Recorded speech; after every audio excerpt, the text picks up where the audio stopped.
Welcome दोस्तों, welcome to day 2 of this workshop. ये workshop बहुत ही एजुकेशन पैक्ड होने वाला है और इसका बनता भी है। डे 1 में हमने इसी वर्कशॉप के लिए प्रिपेयर किया अपने आप। अगर आपने डे 1 का वर्कशॉप मिस किया है तो ये आई बटन में मैं लिंक डाल दूंगा, आप पहले उस वीडियो को देख लीजिए ताकि आपके लिए ये सब कुछ डाइजेस्ट करना थोड़ा आसान हो जाए। आज हम बहुत सारी चीज़ों पर बात करेंगे। हम बात करेंगे कि कैसे फिगर आउट करें कि कोई स्टॉक महंगा है या सस्ता है, एंड हम एक डेमो भी लेने वाले हैं on how to pick stocks for long term. और इतना ही नहीं, हम टैक्सेस के बारे में बात करेंगे। जी हाँ, बहुत कुछ होने वाला है इस वर्कशॉप में।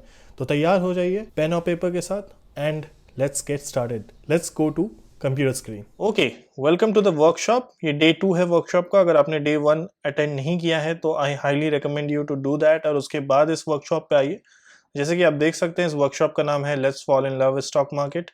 यूनिक सा नाम एंड रीजन मैंने डे 1 के वर्कशॉप में बताया था। डे 1 के वर्कशॉप यूट्यूब वीडियो लिंक में है, आप देख सकते हैं, चेकआउट कर सकते हैं। चलिए टॉपिक्स की बात करते हैं। आज हम क्या सीखने वाले हैं? आज हम सीखने वाले हैं what is index, mutual funds क्या है, introduction to valuation, picking stocks for long term, taxes involve and saving them, कैसे हम टैक्सेस बचा सकते हैं, एंड एक सरप्राइज चैप्टर रखा है जो बहुत ही यूनिक है और बहुत ही इंटरेस्टिंग भी है। तो आगे बढ़ते हैं। सबसे पहले हम इंडेक्स के बारे में बात करेंगे। इंडेक्स क्या है? तो जैसे कि आप देख सकते हैं यहाँ पे निफ्टी 17,353 और सेंसेक्स 58,250 प्लस। नाउ हम मूव ऑन करते हैं, समझने की कोशिश करते हैं कि ये इंडेक्स है क्या। तो अगर आप इंडेक्स का डेफिनेशन देखने की कोशिश करेंगे तो जेनरिक आइडिया में index is a tool which measures the change. Example के तौर पे CPI, consumer price index, measures inflation. Inflation जो होता है उसको मेजर करने के लिए CPI यूज करते हैं, कंज्यूमर प्राइस इंडेक्स। उससे पता चलता है कि किस चीज की कितनी महंगाई बढ़ गई है, उससे आइडिया आता है कि इन्फ्लेशन कितना बढ़ा है। HDI, ह्यूमन डेवलपमेंट इंडेक्स, इससे हम फिगर आउट क्या करते हैं कि डेवलपमेंट ऑफ कंट्री कैसा रहा है। तो स्टॉक मार्केट का भी तो कोई इंडेक्स होगा। कैसे समझ में आ रहा है कि स्टॉक मार्केट ऊपर जा रहा है या नीचे जा रहा है? क्योंकि 5,000 कंपनीज लिस्टेड है इस इंडियन स्टॉक मार्केट में, NSE और BSE में मिला के। इनफैक्ट कई कंपनीज तो कॉमन है NSE में भी और BSE में, बट इन टोटल 5,000 से कई ज्यादा है कंपनीज। अब इनका परफॉर्मेंस एक एक करके मेजर करना इम्पॉसिबल है, इसीलिए इंडेक्स को इंट्रोड्यूस किया गया। इसीलिए समझा गया कि इन इंडेक्स से हम फिगर आउट कर सकते हैं कि मार्केट अच्छा परफॉर्म कर रहा है या बुरा परफॉर्म कर रहा है। Similar stocks are group together. When I say similar, most of the stocks जो भी इंडेक्स में फीचर होते हैं वो लार्ज कैप कंपनीज होते हैं, क्योंकि किसी भी कंपनी को या किसी भी कंट्री को अपना डेवलपमेंट दिखाना है ताकि बेस्ट कंपनीज को ही लिस्ट करेगी। तो ये बेस्ट कंपनीज कह सकते हो आप, और निफ्टी 50 में और सेंसेक्स 30 में बेस्ट कंपनीज है हमारे। तो चलिए बात करते हैं। एग्जांपल जो देख सकते हैं हम वो है based on market cap, BSE small cap. तो इंडेक्स का मतलब सिर्फ ये नहीं है कि सेंसेक्स और निफ्टी ही है। इंडेक्स बहुत अलग अलग टाइप के भी हो सकते हैं, जैसे कि बैंक निफ्टी। बैंक निफ्टी आप जैसे कि एग्जांपल 2 में देख सकते हो, based on sector wise allocation किया गया इंडेक्सेस का।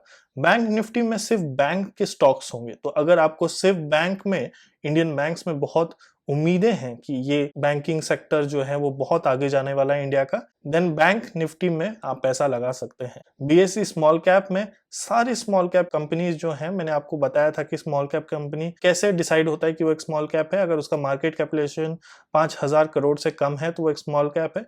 तो जितने भी स्मॉल कैप है वो सारे BSE स्मॉल कैप इंडेक्स में आते हैं।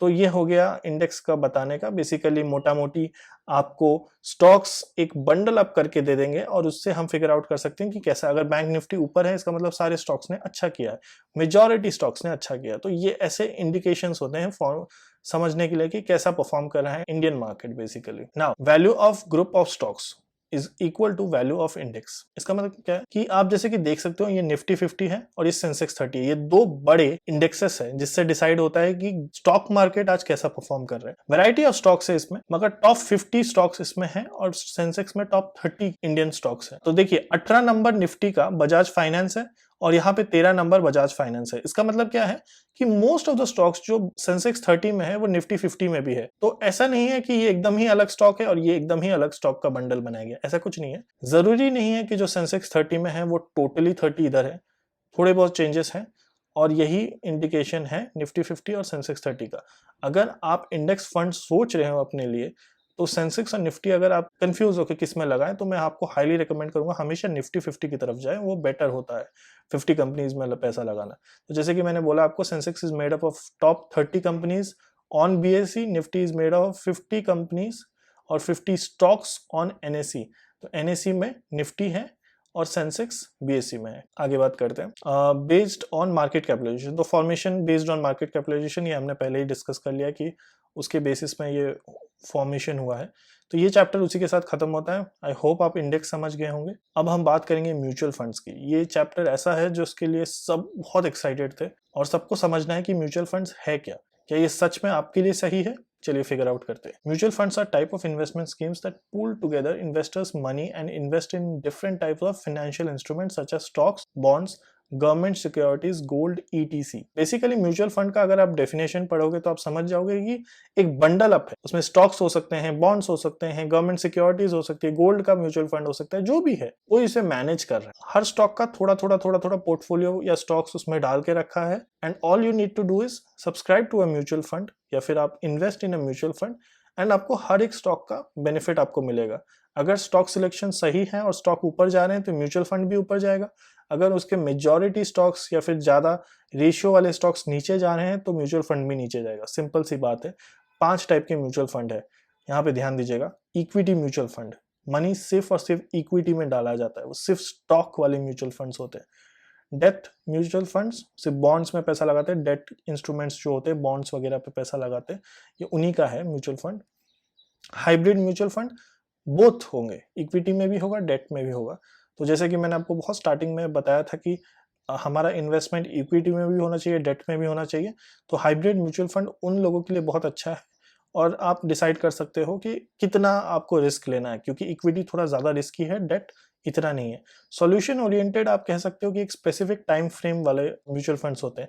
फॉर एग्जांपल जैसे कि आप देख सकते हो चाइल्ड्स एजुकेशन, एक स्पेसिफिक टाइम फ्रेम में ही एक चाइल्ड एजुकेशन आएगा, 10 साल बाद होगा मे बी चाइल्ड्स एजुकेशन, या फिर एक मेरे बच्चों की शादी या का जो भी है वो 10, 12 साल, 20 साल, 15 साल के बाद आएगा। तो ये एक सॉल्यूशन अगर मुझे चाहिए कि मैं इतना पैसा कहाँ से लाऊं, तो मुझे सॉल्यूशन ओरिएंटेड म्यूचुअल फंड में लगाना चाहिए और एक टाइम फ्रेम डिसाइड करना चाहिए अलॉन्ग विथ कि कितना मुझे कैपिटल चाहिए। तो ये सब सॉल्यूशन ओरिएंटेड म्यूचुअल फंड्स में होता है। तो ये बहुत ही अच्छा है अगर आप लॉन्ग टर्म के लिए सोच रहे हो तो। अदर म्यूचुअल फंड में आएगा जो इंडेक्स फंड्स में इन्वेस्ट करते हैं। इंडेक्स फंड भी एक टाइप ऑफ म्यूचुअल फंड है, क्योंकि उसमें भी एक फंड मैनेजर लगता है। हम डिस्कस करेंगे इंडेक्स फंड क्या है, बट समझने के लिए समझ लीजिए अभी 5 टाइप के इंडेक्स म्यूचुअल फंड्स हैं। बेसिकली 5 टाइप के म्यूचुअल फंड्स हैं। 5 टाइप के म्यूचुअल फंड में अलग अलग टाइप पे पैसा लगाते हैं, इक्विटी में, डेट हो गया, ये हो गया। कहाँ आपका म्यूचुअल फंड आपके लिए क्या खरीद रहा है उस पर डिसाइड होता है कि वो म्यूचुअल फंड का टाइप क्या है। अब 2 इक्विटी बेस्ड म्यूचुअल फंड्स के बारे में बात करेंगे। ये जो पूरा वर्कशॉप है basically focus highly on equity market, ठीक है, इसलिए हम इक्विटी के बारे में बात करेंगे। इक्विटी म्यूचुअल फंड्स के बारे में बात करेंगे। 2 टाइप के होते हैं, active funds, passive fund. Any fund which is actively managed by a fund manager is called as a active fund. इसका मतलब क्या है कि अगर मैं एक फंड मैनेजर हूं और मेरा काम है कि मैं डिसाइड करूं कि कौन से फंड्स आने चाहिए, तो वो एक एक्टिव फंड हो जाता है। वेरएज पैसिव फंड वो हो जाते हैं जिसके लिए फंड मैनेजर को इतनी मेहनत करने की जरूरत नहीं है, मतलब इंडेक्स फंड्स।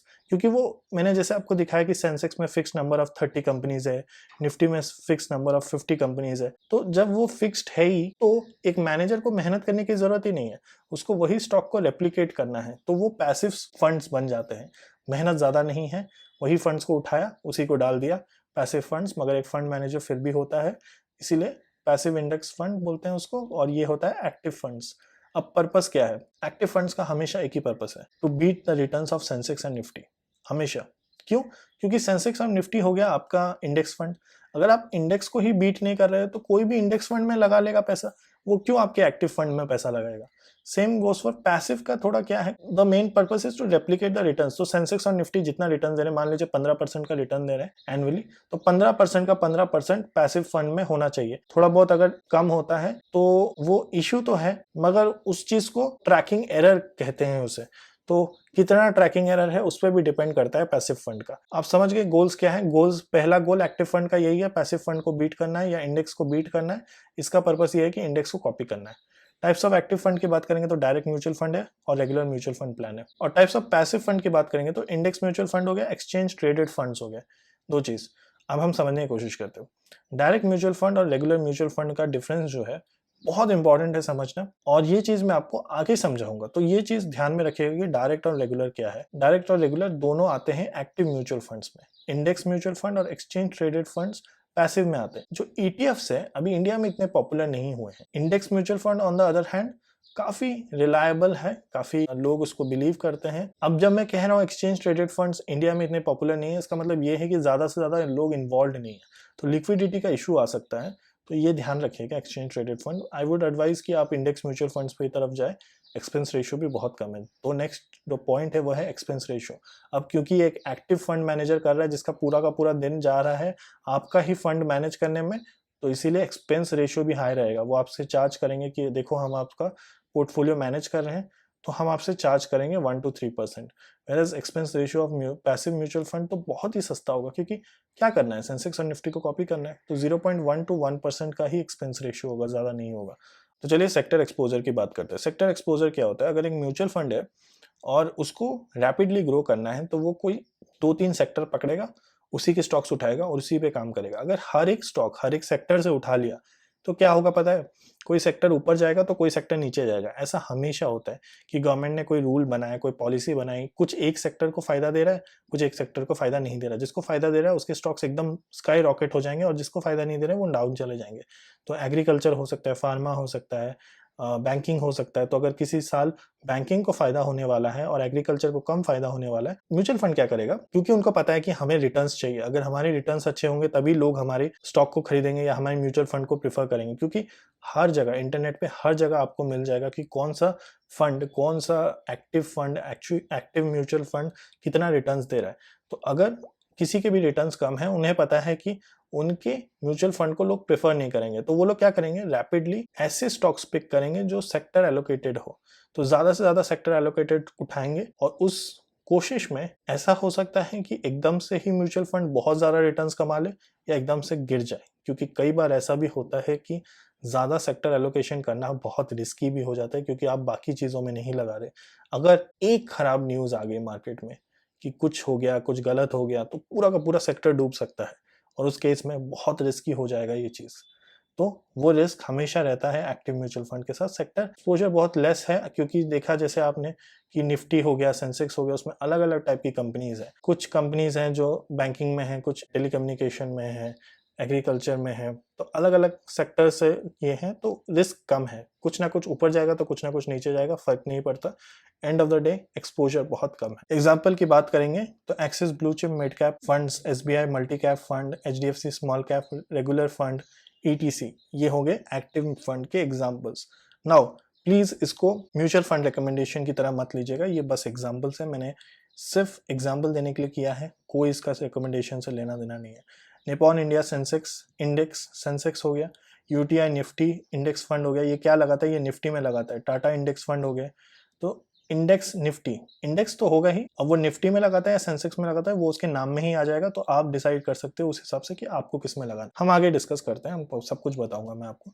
अब ये देखिए, ये है हमारे मॉर्गन हाउसल। अगर आपको याद है तो वर्कशॉप 1 में हमने डिस्कस किया था साइकोलॉजी ऑफ मनी के बारे में। ये ऑथर है उनके। ये बोलते हैं I can not tell you what to do with your money because I don't know you, which is very true. कि कई बार ऐसा होता है कि लोग पूछते हैं कि हमें कौन सा स्टॉक खरीदना चाहिए, तो एक सिंपल सा आंसर ये है कि I can not tell you what to do with your money because I don't know you. मुझे आपके गोल्स नहीं पता, आपके बारे में नहीं पता, तो मैं आपको क्या बताऊं कि आपको अपने पोर्टफोलियो में कौन सा स्टॉक रखना चाहिए। I do not know what you want, I do not know when you want it, I do not know why you want it. इसका मतलब मुझे आपके गोल्स नहीं पता, आपके टाइम फ्रेम नहीं पता, आपका वाई तक नहीं पता कि आपको क्यों चाहिए। तो ये सब बहुत इंपॉर्टेंट रीजंस है। So I am not going to tell you what to do with your money. इसीलिए मुझे नहीं बताना आपको कि आपको आपके पैसे के साथ क्या करना चाहिए। बहुत ही इंपॉर्टेंट लेसन है। जब भी आप स्टॉक सजेशन मांगते हो किसी से, आप रैंडमली बोल देते हो एक स्टॉक बता दो जो मल्टी बैगर हो जाए। ऐसा नहीं होता, क्योंकि अगर किसी ने आपको बताया कि वो मल्टी बैगर स्टॉक ये है, तो आपको ये भी फिगर आउट करना पड़ेगा या ये भी पूछना पड़ेगा कि कब खरीदना है,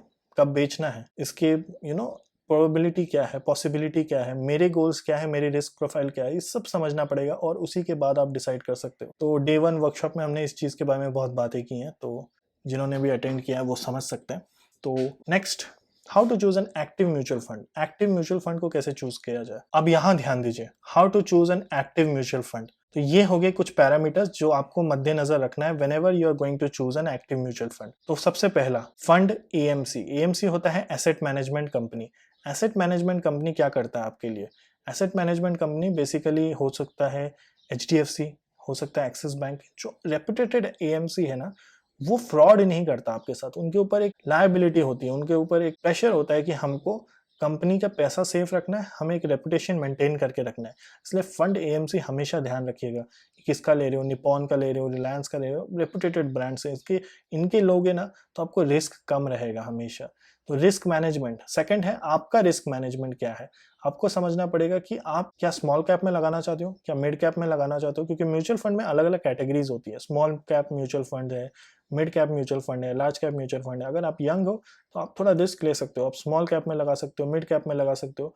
लार्ज कैप में उन्हें लगाना चाहिए जो अपने पैसों को सेफ रखना चाहते हैं, बहुत ज्यादा ग्रो नहीं करना चाहते, सेफ रखना चाहते हैं। मिड कैप और जो स्मॉल कैप है वो उनके लिए है जो रैपिडली ग्रोथ चाहते हैं। तो वो हो गया आपका रिस्क मैनेजमेंट समझना बहुत जरूरी है। रिस्क मैनेजमेंट कैसे समझना है, एक लिंक मैंने दिया था, वो अभी भी मैं डिस्क्रिप्शन में डाल दूंगा। वो लिंक पे जाके अपना रिस्क मैनेजमेंट चेक कर लीजिए, डिस्क्रिप्शन में मैं डाल दूंगा। एक्सपेंस रेशियो की बात करते हैं। एक्सपेंस रेशियो वो होता है जो चार्जेस आपसे म्यूचुअल फंड लेता है ताकि वो आपका पोर्टफोलियो संभाल सके।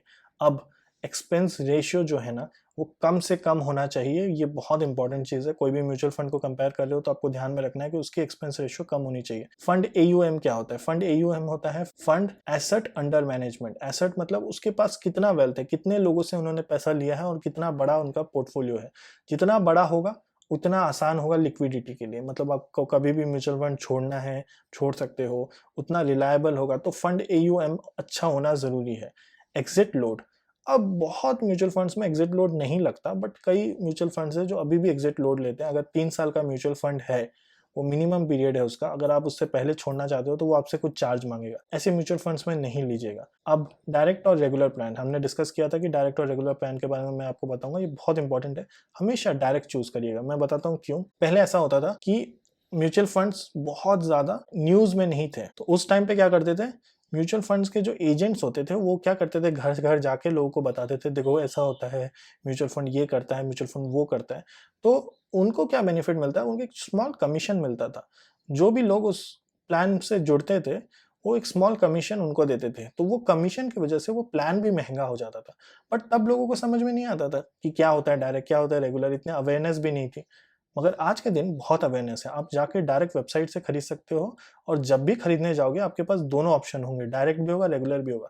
बट रेगुलर कभी मत लेना क्योंकि वो महंगा होता है। डायरेक्ट और रेगुलर जब भी आप कंपेयर करोगे आप रियलाइज करोगे कि डायरेक्ट काफी चीपर है रेगुलर से।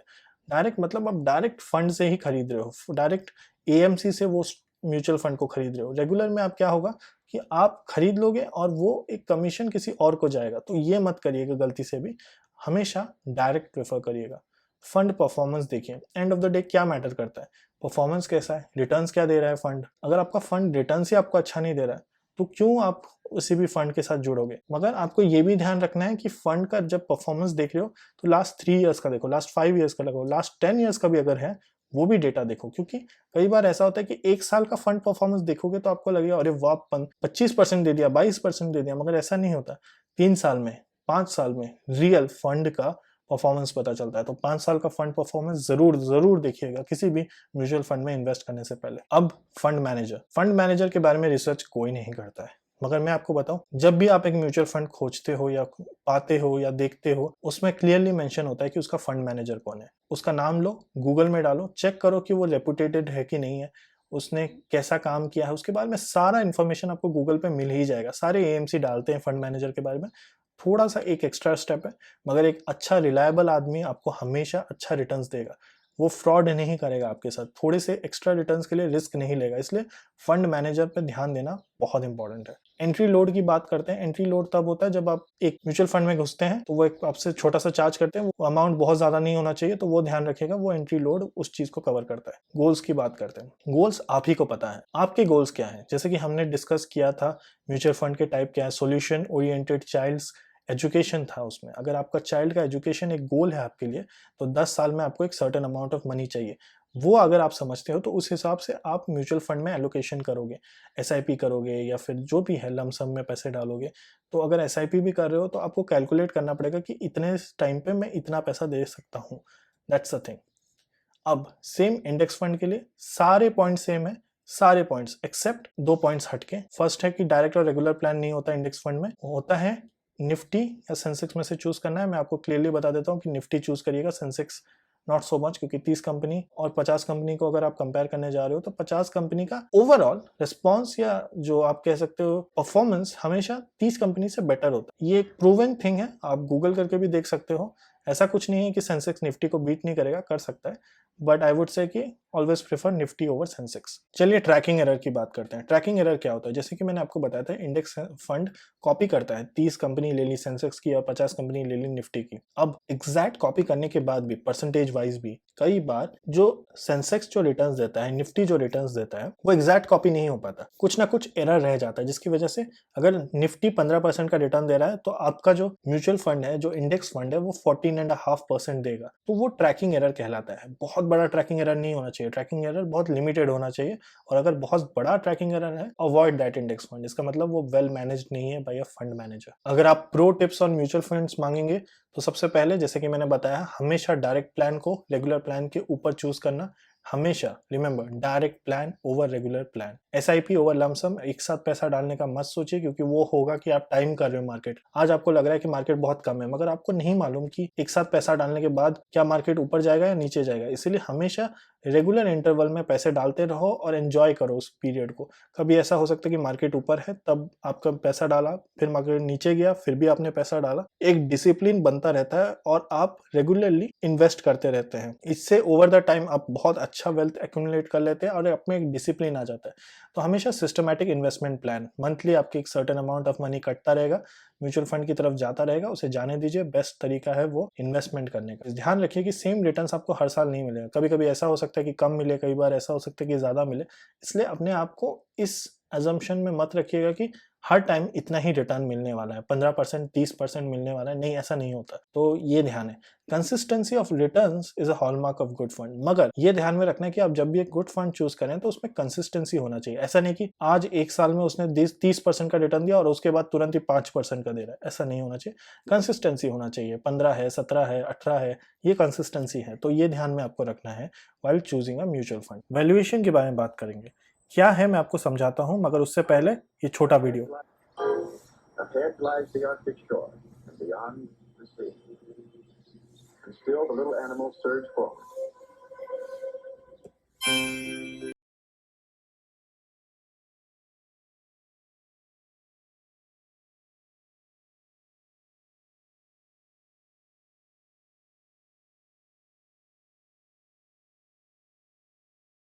They reach the final precipice. This is the last chance to turn back.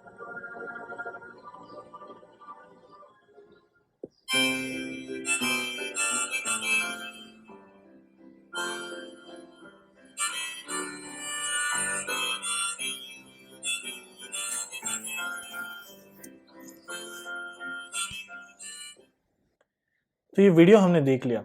क्या देखा हमने इस वीडियो में?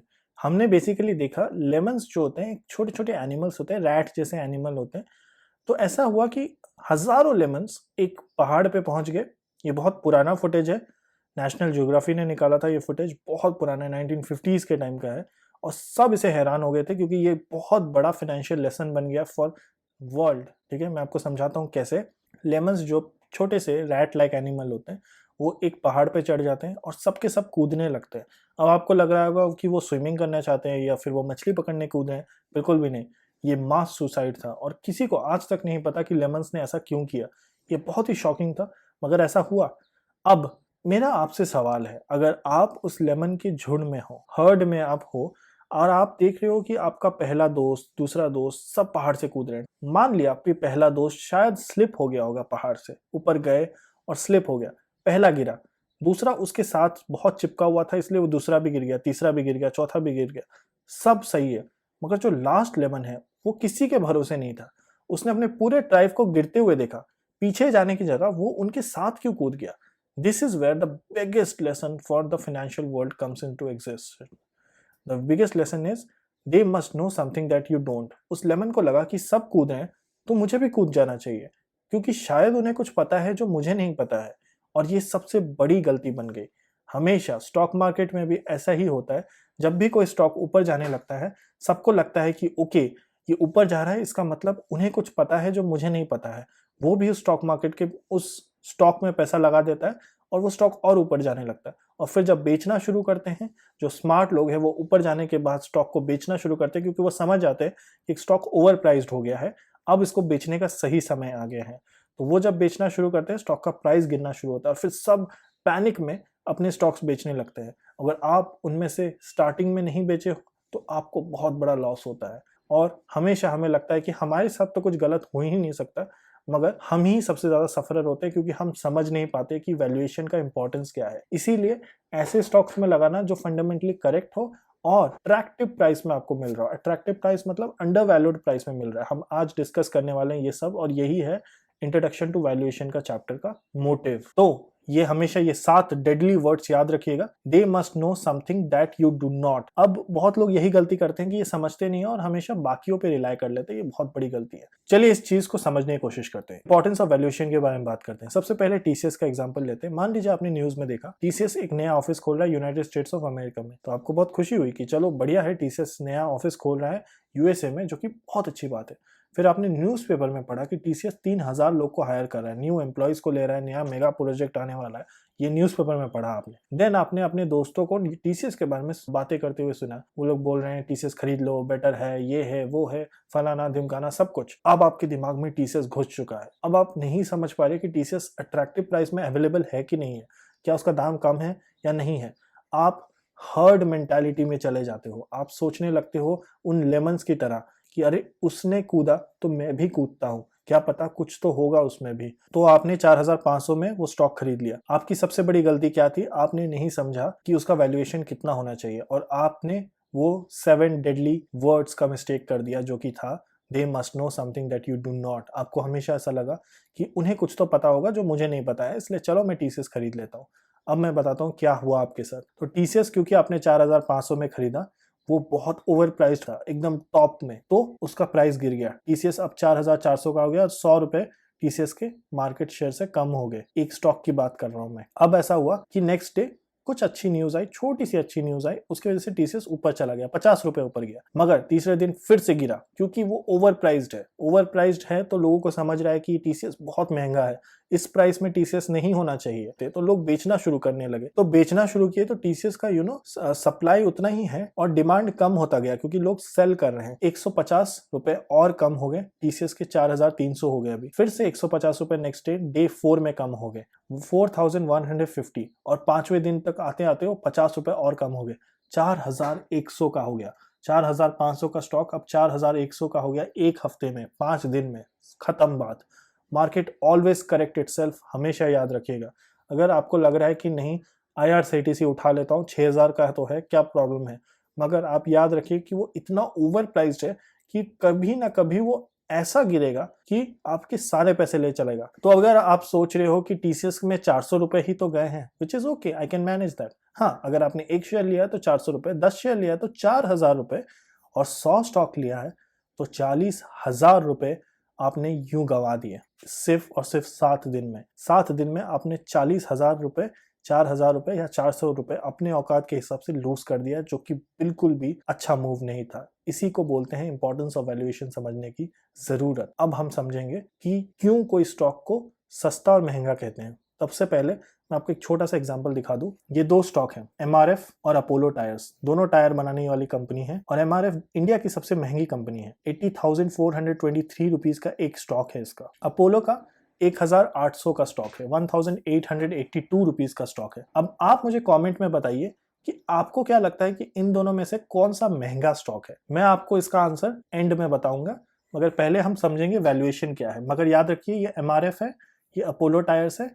एक का कॉस्ट है 80,000, दूसरा कॉस्ट है 1800। आप मुझे बताइए कमेंट्स में अभी इसी वक्त बिना कुछ देखे कि आपको क्या लगता है कि कौन सी महंगी है और कौन सी सस्ती है। आगे डिस्कस करते हैं, चलिए। तो अंडर वैल्यूड, ओवर वैल्यूड और फेयरली वैल्यूड, ये 3 कॉन्सेप्ट है जो बहुत समझने की जरूरत है और बहुत लोग समझते नहीं है और ऐसे ही स्टॉक मार्केट में घुस जाते हैं। To identify a stock, fundamentals of company करना बहुत जरूरी है। Valuation of company, fundamentals of the company किस पे रिलाई होता है? प्रॉफिटेबिलिटी पे, रेवेन्यू पे, एसेट्स पे, लायबिलिटी पे, ग्रोथ पोटेंशियल पे, ये सब पे फंडामेंटल्स ऑफ कंपनी डिसाइड होता है कि कैसी है फंडामेंटली कंपनी कैसी है। और वैल्यूएशन कैसे डिसाइड होता है? स्टॉक प्राइस पे, नंबर ऑफ शेयर्स पे और अर्निंग्स पे। अगर आप ध्यान देंगे तो रेवेन्यू और अर्निंग्स ऑलमोस्ट सिमिलर हो गए, तो ये बहुत बड़ा इंपॉर्टेंट रोल प्ले करता है वैल्यूएशन ऑफ स्टॉक डिसाइड करने में। प्राइस क्या है उसका, कितने शेयर अवेलेबल है मार्केट में, ये सब इंपॉर्टेंट है। Now ideally you want to invest in a company that are fundamentally strong and available at attractive price. ये दोनों बहुत इंपॉर्टेंट है। कई लोग क्या करते हैं, सिर्फ फंडामेंटली स्ट्रॉन्ग देखा और उठा ली कंपनी, मगर जैसे कि टीसीएस के साथ हुआ, फंडामेंटली बहुत ही स्ट्रॉन्ग कंपनी है मगर उसकी वैल्यूएशन अट्रैक्टिव प्राइस में नहीं थी, वो महंगी थी और उसके वजह से आपको 7 दिन में 400 रुपए का नुकसान हो गया अगर आपने एक स्टॉक खरीदा है। और ये सिर्फ और सिर्फ इसलिए हुआ क्योंकि आपने वैल्यूएशन को इंपॉर्टेंस नहीं दी, और इसी का रोल प्ले करती है वैल्यूएशन। चलिए आगे डिस्कस करते हैं। So what determines the stock prices? तो सबसे पहले समझने की जरूरत है कि स्टॉक प्राइसेस किस चीज पे डिसाइड होता है। तो इस चीज को पढ़िए, what is the important criteria to understand the performance of a company. Performance of a company को अगर मुझे जज करना है तो मैं सबसे पहला और मेरा एक ही आंसर होना चाहिए, अर्निंग्स। कितना कमा रही है कंपनी, कितना रेवेन्यू जनरेट कर रही है, कितना प्रॉफिट आफ्टर टैक्स है कंपनी का, ये सब डिसाइड करता है कि कंपनी कितनी अच्छी है, राइट। मैं तो यही देखूंगा ना कि कंपनी कितना कमा रही है, तभी तो वो अपने सेल्स के थ्रू अपनी बाकी चीजों को फुलफिल कर पाएगी, नई कंपनीज खरीद पाएगी, एम्प्लॉइज को पेमेंट कर पाएगी, एनजीओज में पैसा दे पाएगी, जो भी है वो सब डिपेंड करता है कि वो कितना अच्छा सेल्स करती है, कितना पैसा जनरेट करती है। Now ideally profit of the company से डिसाइड होना चाहिए कि आप उसमें इन्वेस्ट करोगे कि नहीं करोगे। अब प्रॉफिट ऑफ द कंपनी बढ़ा, किसी कंपनी का कोई भी एग्जांपल ले लीजिए, उसका प्रॉफिट्स बढ़े, अब ज्यादा लोग उस कंपनी में इंटरेस्टेड हो गए, डिमांड बढ़ गई उस कंपनी की और नेचुरली शेयर प्राइस भी उस कंपनी की बढ़ गई। ये बहुत ही आइडियल केस है, बेस्ट केस है।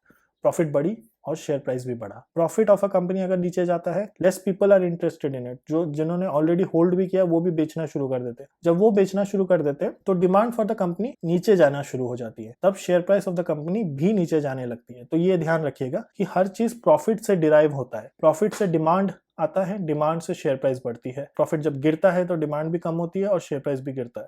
तो ये चीज ध्यान में रखिएगा। आगे बढ़ते, what determines the stock prices? In the ideal world share price should move along with the earnings. बराबर है, अर्निंग बढ़ रहे हैं तो शेयर प्राइस भी उसी के साथ बढ़ना चाहिए, but that does not happen in the real world. Real world में ऐसा नहीं होता। Sometimes the prices go much above the earnings that aren't that high। इसका मतलब TCS 4500 के लायक नहीं था, मगर क्योंकि लोगों को थोड़ा ज्यादा भरोसा होने लगा, न्यूज़पेपर में आर्टिकल्स आने लगे। गलत नहीं है, वो जो कर रहे हैं वो बता रहे हैं, मगर उस पॉइंट ऑफ टाइम पे टीसीएस 4500 का बिल्कुल नहीं था, 4100 का था। टीसीएस ने नहीं बोला आपको जाके कि अरे मुझे खरीदो, मैं बेस्ट प्राइस में अवेलेबल हूँ। नहीं, आपने अपने दोस्तों से सुना, आपने न्यूज में सुना, आपके दिमाग में घुस गया कि टीसीएस बहुत अच्छी कंपनी है अच्छी कंपनी, मगर उस वैल्यूएशन में अच्छी नहीं थी। आपके 400 रुपए डूब गए एक स्टॉक खरीदा है तो अभी बहुत सारे अदर रीजंस भी हैं जिसके वजह से स्टॉक का प्राइसेस गिरता है या उठता है। अभी तक हमने सबसे इंपॉर्टेंट अर्निंग्स की बात की, मगर बहुत सारे अदर रीजंस भी है जिसकी वजह से प्राइस ऑफ स्टॉक बढ़ता है या घटता है। अब देखिए इस तरफ, गवर्नमेंट पॉलिसी की वजह से प्राइस बढ़ता है या घटता है। A lot of inflow of money, अगर आप फॉरेन इन्वेस्टर्स है जो बहुत पैसा डाल रहे हैं मार्केट में, उसकी वजह से भी प्राइस ऊपर नीचे होता है, या तो निकाल रहे हैं या तो ऊपर डाल रहे हैं, जो भी है रीजन उसकी वजह से बढ़ता है। Expectations of better future, earnings का फ्यूचर अगर बहुत अच्छा है, कंपनी हमेशा लोग बहुत पॉजिटिव रहना चाहते हैं, फ्यूचर में अगर कंपनी का प्रोस्पेक्टिव अच्छा है तो और पैसा डालने के लिए तैयार हो जाते हैं, उस केस में बढ़ता है। जो टीसीएस के केस में हुआ, सबको लगा कि फ्यूचर में तो बहुत कमाएगी, बट आज के दिन में क्या वैल्यूएशन है उसकी, वो भी इंपॉर्टेंट है। राकेश झुनझुनवाला बाइंग स्टॉक्स, राकेश झुनझुनवाला एक बहुत ही मेजर फिगर है, कोई भी मेजर फिगर हो सकते हैं जो स्टॉक खरीद रहे हैं या आपको एडवाइस कर रहे हैं, तो आपको ऐसा लगा कि ओके ये स्टॉक बहुत ऊपर जाने वाला। गुड न्यूज, जैसे कि हमने टीसीएस के बारे में सुना कि अपना ऑफिस खोल रहा है, मैनेजमेंट के बारे में अच्छी खबरें, ये सब गुड न्यूज है। नायका के बारे में अच्छी बातें, तो ये सब सुनने के बाद आपको लगता है अरे यार ये तो बहुत ही अच्छी बातें हैं, तो मुझे ये स्टॉक खरीदना चाहिए। ये सब गुड न्यूज पे भी रिलाई करती है। अगर आपने केयर भी नहीं किया देखने के लिए कि उसकी अर्निंग्स कैसी है, प्रॉफिटेबिलिटी कैसी है। और एक और है without any reason. Without any reason एक बहुत ही इंपॉर्टेंट रीजन है। एक रैंडम रीजन की वजह से कोई स्टॉक का बिकना शुरू होता है एंड लोग बेचते चले जाते हैं उसको, ऐसा भी होता है। अब कोविड के टाइम पे, अब ये देखिए, sometimes the price even though the company's earnings are good, तो अर्निंग्स अच्छे होने के बावजूद कोविड के टाइम पे सारे स्टॉक गिर गए थे। तो आपको मार्च 2020 अगर याद नहीं है तो मैं आपको याद दिलाना चाहता हूँ, उस टाइम पे स्टॉक सारे के सारे नीचे हो गए थे, सब चले गए थे नीचे। भले ही कंपनी बहुत अच्छा कर रही है बट तो भी सारे स्टॉक्स नीचे गिर गए थे। बजाज फाइनेंस उस टाइम पे मुझे 2000 रुपए में मिला था एंड मैंने खरीद लिया उसे। क्यों? क्योंकि मुझे पता था बजाज फाइनेंस बहुत महंगी कंपनी है और 2000 रुपए में बेस्ट प्राइस पे मुझे मिल रही है। तो ऐसे अपॉर्चुनिटीज को आपको हाथ से नहीं जाने देना है। तो बाइंग द डिप में बोलते हैं ना, जो डिप आया डिप में खरीदो, तो वही बोलते हैं कि उस टाइम पे आप जितना हो सकता है खरीद लो, अच्छे स्टॉक्स को खरीद लो। तो आपको जरूरत है समझने के लिए कि अच्छा स्टॉक कौन सा है, बुरा स्टॉक कौन सा है, और अगर अट्रैक्टिव प्राइस से एकदम अंडर वैल्यूड पे जा रहा है तो खरीदो। ये एडवाइस मैं आपको दूंगा, तब बेचो मत। कई बार ऐसा होता है कि हम डर जाते हैं कि अरे बेच दूं क्या, स्टॉक सब गिर रहे हैं तो बाकी लोग खरीद रहे हैं बेच रहे हैं। वही हर्ड मेंटालिटी है जो आपको फॉलो नहीं करना है। खरीद रहे हैं जो खरीदने दो, कुछ तो रीजन होगा मगर वो रीजन नहीं है जो आप सोच रहे हो, तो खरीद के मतलब नहीं है। और बेचने वाला भी रीजन सही नहीं है। तो अपने रिसर्च पे बिलीव करिए और हर्ड मेंटालिटी को फॉलो मत करिए। बहुत गलत मेंटालिटी है और इसी मेंटालिटी में मत फंसिए। अब how to know if a company stock is too costly, कैसे समझे कि कोई महंगा है या सस्ता है? तो उसके लिए हम पीई रेशियो यूज करते हैं। अगर आपको याद होगा तो वर्कशॉप 1 में हमने पीई के बारे में बात की थी। अब इन डिटेल बात करेंगे पीई के बारे में। अगर आपको याद है तो ये ईपीएस वाला स्लाइड है, अर्निंग पर शेयर, ये हमारा पहले वर्कशॉप से ही है। ये हो गया आपका एचडीएफसी सिक्योरिटीज का एक स्क्रीनशॉट। और ईपीएस जैसे कि आप देख सकते हो 36.38 है। वो क्या होता है, ईपीएस कैसे कैलकुलेट होता है? कंपनी का जितनी भी प्रॉफिट है, जैसे यहाँ पे फोर्ड की प्रॉफिट है 7.6 बिलियन इनकम है, नेट इनकम है, डिवाइडेड बाय कॉमन शेयर्स। तो ये जो कॉमन शेयर्स है या आउटस्टैंडिंग शेयर्स है उसको डिवाइड कर दो तो आपको एक ईपीएस आ जाता है। तो उसी तरीके से एशियन पेंट्स का ये स्क्रीनशॉट है। एशियन पेंट्स का जो भी इनकम हुआ था divided by the total stocks जो एशियन पेंट्स के पास है, उससे डिसाइड हो गया कि 36.38 है। ईपीएस से आपको बेसिक पता चलता है कि एक स्टॉक पे आप कितना कमा सकते हो, अर्निंग पर शेयर। अब आगे PE ratio, price per earning ratio. Price to earning ratio बहुत इंपॉर्टेंट पैरामीटर और यही डिसाइड करता है कि स्टॉक ओवर प्राइस्ड है या अंडर प्राइस्ड है। अब पीई रेशियो से आप जैसे कि देख सकते हो current share price upon EPS. EPS हमने जो यहाँ पे निकाला था 36.38 था। सब आपको रेशियोज मिल जाएंगे ऑनलाइन, तो आपको कुछ निकालने की जरूरत नहीं है। बट मैंने सिर्फ आपको इजी समझने के लिए ये दिखाया है आपको कि क्या कैलकुलेशन और क्या मैथ्स यूज होता है। तो करंट शेयर प्राइस जैसे कि आप देख सकते हो 3310 डिवाइडेड बाय 36.38। पी रेशियो क्या है? 90.989, यही है ऑलमोस्ट 90.72। तो पी रेशियो से पता चलता है कि कोई शेयर महंगा है या सस्ता है। अब हमें दिख रहा है ये नंबर 90.989 है, मगर क्या 98.989 महंगा है या सस्ता है? चलिए फिगर आउट करते हैं। What is the significance of P समझना बहुत जरूरी है। मान लीजिए प्राइस ऑफ अ शेयर और शेयर प्राइस है ₹150। कोई कंपनी है एबीसी कंपनी समझ लीजिए, जिसका प्राइस है 150 रुपए का एक शेयर। अर्निंग पर शेयर 5 रुपए का है। मतलब ईपीएस जो है एक शेयर पे आप जो कमा रहे हो वो 5 रुपए है। तो 150 डिवाइड बाय 5 30 दे रहा है पीई रेशियो। इसका मतलब क्या? इन्वेस्टर आर विलिंग टू पे ₹30 पर शेयर टू अर्न ₹1 पर शेयर। मतलब मैं 30 रुपए देने को तैयार हूँ 1 रुपए उस कंपनी से कमाने के लिए। ऐसा क्यों करूंगा मैं? देखिए, एक रीजन ये भी है कि शेयर का जो प्राइस एप्रिसिएशन है वो भी होता है। मगर राइट नाउ अगर आप बोलेंगे तो मैं 30 रुपए देने को तैयार हूँ 1 रुपए कमाने के लिए। इस केस में अगर आप देखोगे 90.989, ये क्या बताता है कि एशियन पेंट्स में आप 90 रुपीज डाल रहे हो 1 रुपए कमाने के लिए एशियन पेंट्स से। एशियन पेंट्स एक बहुत रेपुटेटेड कंपनी है, इसीलिए उसका ईपीएस या उसका पीई इतना ऊपर है। अब आगे डिस्कस करते हैं कैसे समझेंगे कि अभी जैसे कि हमने यहाँ पे देखा 150 डिवाइड बाय 5 जो किया 30 आया। तो अब कैसे पता चलेगा कि वो अंडर वैल्यूड है, ओवर वैल्यूड है या फेयरली वैल्यूड है? अब देखिए, शेयर प्राइस अगर 125 होता और अर्निंग पर शेयर वही 5 रुपए होते, 125 divide by 5 will give you 25 जो कि अंडर वैल्यूड है। 150 फिर से शेयर प्राइस ही बढ़ा है, divide by 5 will give you P ratio of 30 जो कि फेयरली वैल्यूड है, और 180 by 5 divide by will give you over valued. अब ये हमने इनके कंपैरिजन में डिसाइड किया कि फेयरली वैल्यूड है, अंडर वैल्यूड है। आपको कैसे समझेगा? चलिए मैं आगे बताता हूँ। Share price changes every day. Share price जो है आप देख सकते हो उछाल और ये सब हर दिन बदलता है। अर्निंग वेयर एज क्वार्टरली आता है, क्वार्टरली रिजल्ट्स में आपको अर्निंग पता चलता है, और अर्निंग पता चलेगा तभी आपको ईपीएस अर्निंग पर शेयर पता चलेगा। अर्निंग पर शेयर पता चलेगा तभी आप पी रेशियो आपको मिलेगा। तो पी रेशियो आपका क्वार्टरली बदलेगा मगर शेयर प्राइस आपका बदलता रहेगा। तो ये ध्यान में रखिएगा आप। अंडर वैल्यूड और ओवर वैल्यूड दो तरीके हैं जो मैं आपको बताने वाला हूँ। दो तरीके से फिगर आउट करेंगे कि कंपनी अंडर वैल्यूड है या ओवर वैल्यूड है। पहला तरीका मैं आपको बताता हूँ, ये पहला तरीका है। ये दूसरा तरीका हम इसके बाद डिस्कस करेंगे। पहला तरीका हम डिस्कस करते हैं। First check the ratio of the company in last 5 years. Last 5 साल में पी रेशियो क्या थी कंपनी की, देखो गूगल पे सब मिलेगा। Identify a median PE. मान लो एक कंपनी है, उसका जो पी था वो 1 था पहला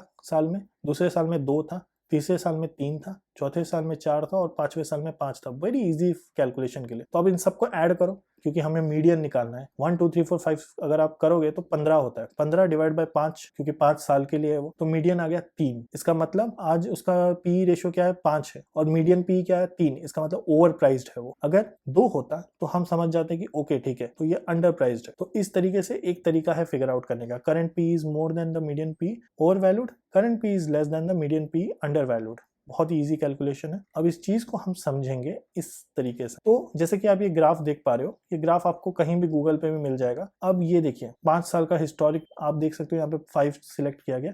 ये आईटीसी का ग्राफ है। आईटीसी का ग्राफ आप अगर देखोगे तो पी जो था 41.1 था जून 2017 में, मगर आज की डेट में 20 है, और मीडियन पी इसका निकाला गया 30। इसका मतलब 20 आज है, मीडियन पी 30 है। इसका मतलब आज अंडर वैल्यूड में ये है। तो आप समझ पा रहे हो कि आज करेंटली 20 का पी दे रहा है, पी रेशियो, और मीडियन उसका 30.7 है, जैसे कि हमने यहाँ पे डिस्कस किया। तो आपको यहाँ पे डायरेक्टली मीडियन दे दिया है लास्ट 5 साल का, क्योंकि 5 साल का हम देख रहे हैं, तो उस हिसाब से ये अंडर वैल्यूड है। अब नेक्स्ट वाले एग्जाम्पल में हमारा है HDFC बैंक। उसका मीडियन पी क्या है, 27.9। आई एम नॉट श्योर कि आप देख सकते हो, मगर 27.9 उसका मीडियन है, और करंट पी उसका 26.7 है, जो कि बहुत क्लोज है, इसलिए हम बोलेंगे फेयरली वैल्यूड है वो। 5 साल की बात हो रही है यहाँ पे। अब ओवर वैल्यूड की बात करेंगे तो जुबिलेंट फूड वर्क्स करके एक कंपनी है जो डोमिनोज पिज्जा इंडिया में डिस्ट्रीब्यूट करता है। उसका करंट पीई है 227। सोचिए कितना ओवर वैल्यूड है वो, और सब लोगों ने उसमें लगा के पैसा रखा है। कभी भी वो गिर सकता है, तेजी से गिरेगा, एक बैड न्यूज और गिरेगा। तो वो फंडा है। अब 227 में जुबिलेंट फूड वर्क्स है। अब मीडियन पी उसका 77 है, 77 है और 227। आप देख सकते हैं 227 माइनस 77 कितना बड़ा डिफरेंस है ये। तो ये एक ओवर वैल्यूड स्टॉक है जिसमें आपको पैसा बिल्कुल नहीं लगाना चाहिए। चलिए back to the same page. अभी हम सेकंड मेथड समझने की कोशिश करेंगे। फर्स्ट मेथड आप समझ गए, बहुत इजी था, पी रेशियो कैलकुलेट करो और फिगर आउट करो, बहुत आसानी से हो गया। सेकंड मेथड बहुत ही इजी है। सेकंड मेथड में आपको चेक करना है कि पी ऑफ दैट इंडस्ट्री क्या है। अगर मैं आज इन्फोसिस की बात कर रहा हूँ और उसकी पी 25 है, मान लीजिए, नहीं है 25, मगर मान लीजिए कि 25 है इन्फोसिस का, तो हमको कंपेयर करना है उसके पीयर्स के साथ, उसके कंपेटिटर्स का पी क्या चल रहा है, और उससे हम जज करेंगे कि क्या वो ओवर प्राइस्ड है या अंडर प्राइस्ड है। तो अगर उसका पी रेशियो बाकी कंपनीज से ज्यादा है, उसके कंपेटिटर्स से ज्यादा है, तो ओवर वैल्यूड है, अगर कम है तो अंडर वैल्यूड है। एग्जाम्पल के तौर पर ये देखिए, इंडस्ट्री पी कंपेरिजन हो रहा है, स्टॉक है इन्फोसिस लिमिटेड, हम इसका देख रहे हैं। किसके साथ कंपेयर होगा? इन्फोसिस क्या है, आईटी कंपनी है, तो किसके साथ कंपेयर होगा? टीसीएस के साथ होगा, विप्रो के साथ होगा, एचसीएल के साथ होगा। अब इसका पी देखिए 36.67 है, विप्रो का क्या है 34.06 है, एचसीएल का क्या है 30.16 है, और टीसीएस का क्या है 44.32 है। तो अगर आप इन्हीं में से, इन चारों में से कंपैरिजन करोगे तो आप क्लियरली देख सकते हो कि पी वाइज में ₹1 कमाने के लिए आपको एचसीएल को 30 रुपीज देना पड़ेगा, टीसीएस को ₹1 कमाने के लिए टीसीएस से 44 रुपीज देना पड़ेगा। मुझे क्या फर्क पड़ता है कि मैं किधर डाल रहा हूँ पैसा, मुझे मेरे पैसे सिर्फ अच्छे ऊपर हो रहे हैं, रिटर्न्स अच्छे मिल रहे हैं, दैट्स द मोस्ट इंपॉर्टेंट। आज की डेट पे अगर मैं टीसीएस में इन्वेस्ट करता हूं तो कल को टीसीएस गिरने के चांसेस ज्यादा है। अंडर वैल्यूड स्टॉक एचसीएल में ऐसा नहीं होगा। कोई रिकमेंडेशन नहीं है, मगर मैं आपको बताने की कोशिश कर रहा हूं कि भले आपको ऊपर से हाइंडसाइट में लगे टीसीएस तो बहुत ही अच्छी कंपनी है, एचसीएल से बेटर है, मगर आपको उसका पीई रेशियो देखना है और कंपेयर करना है।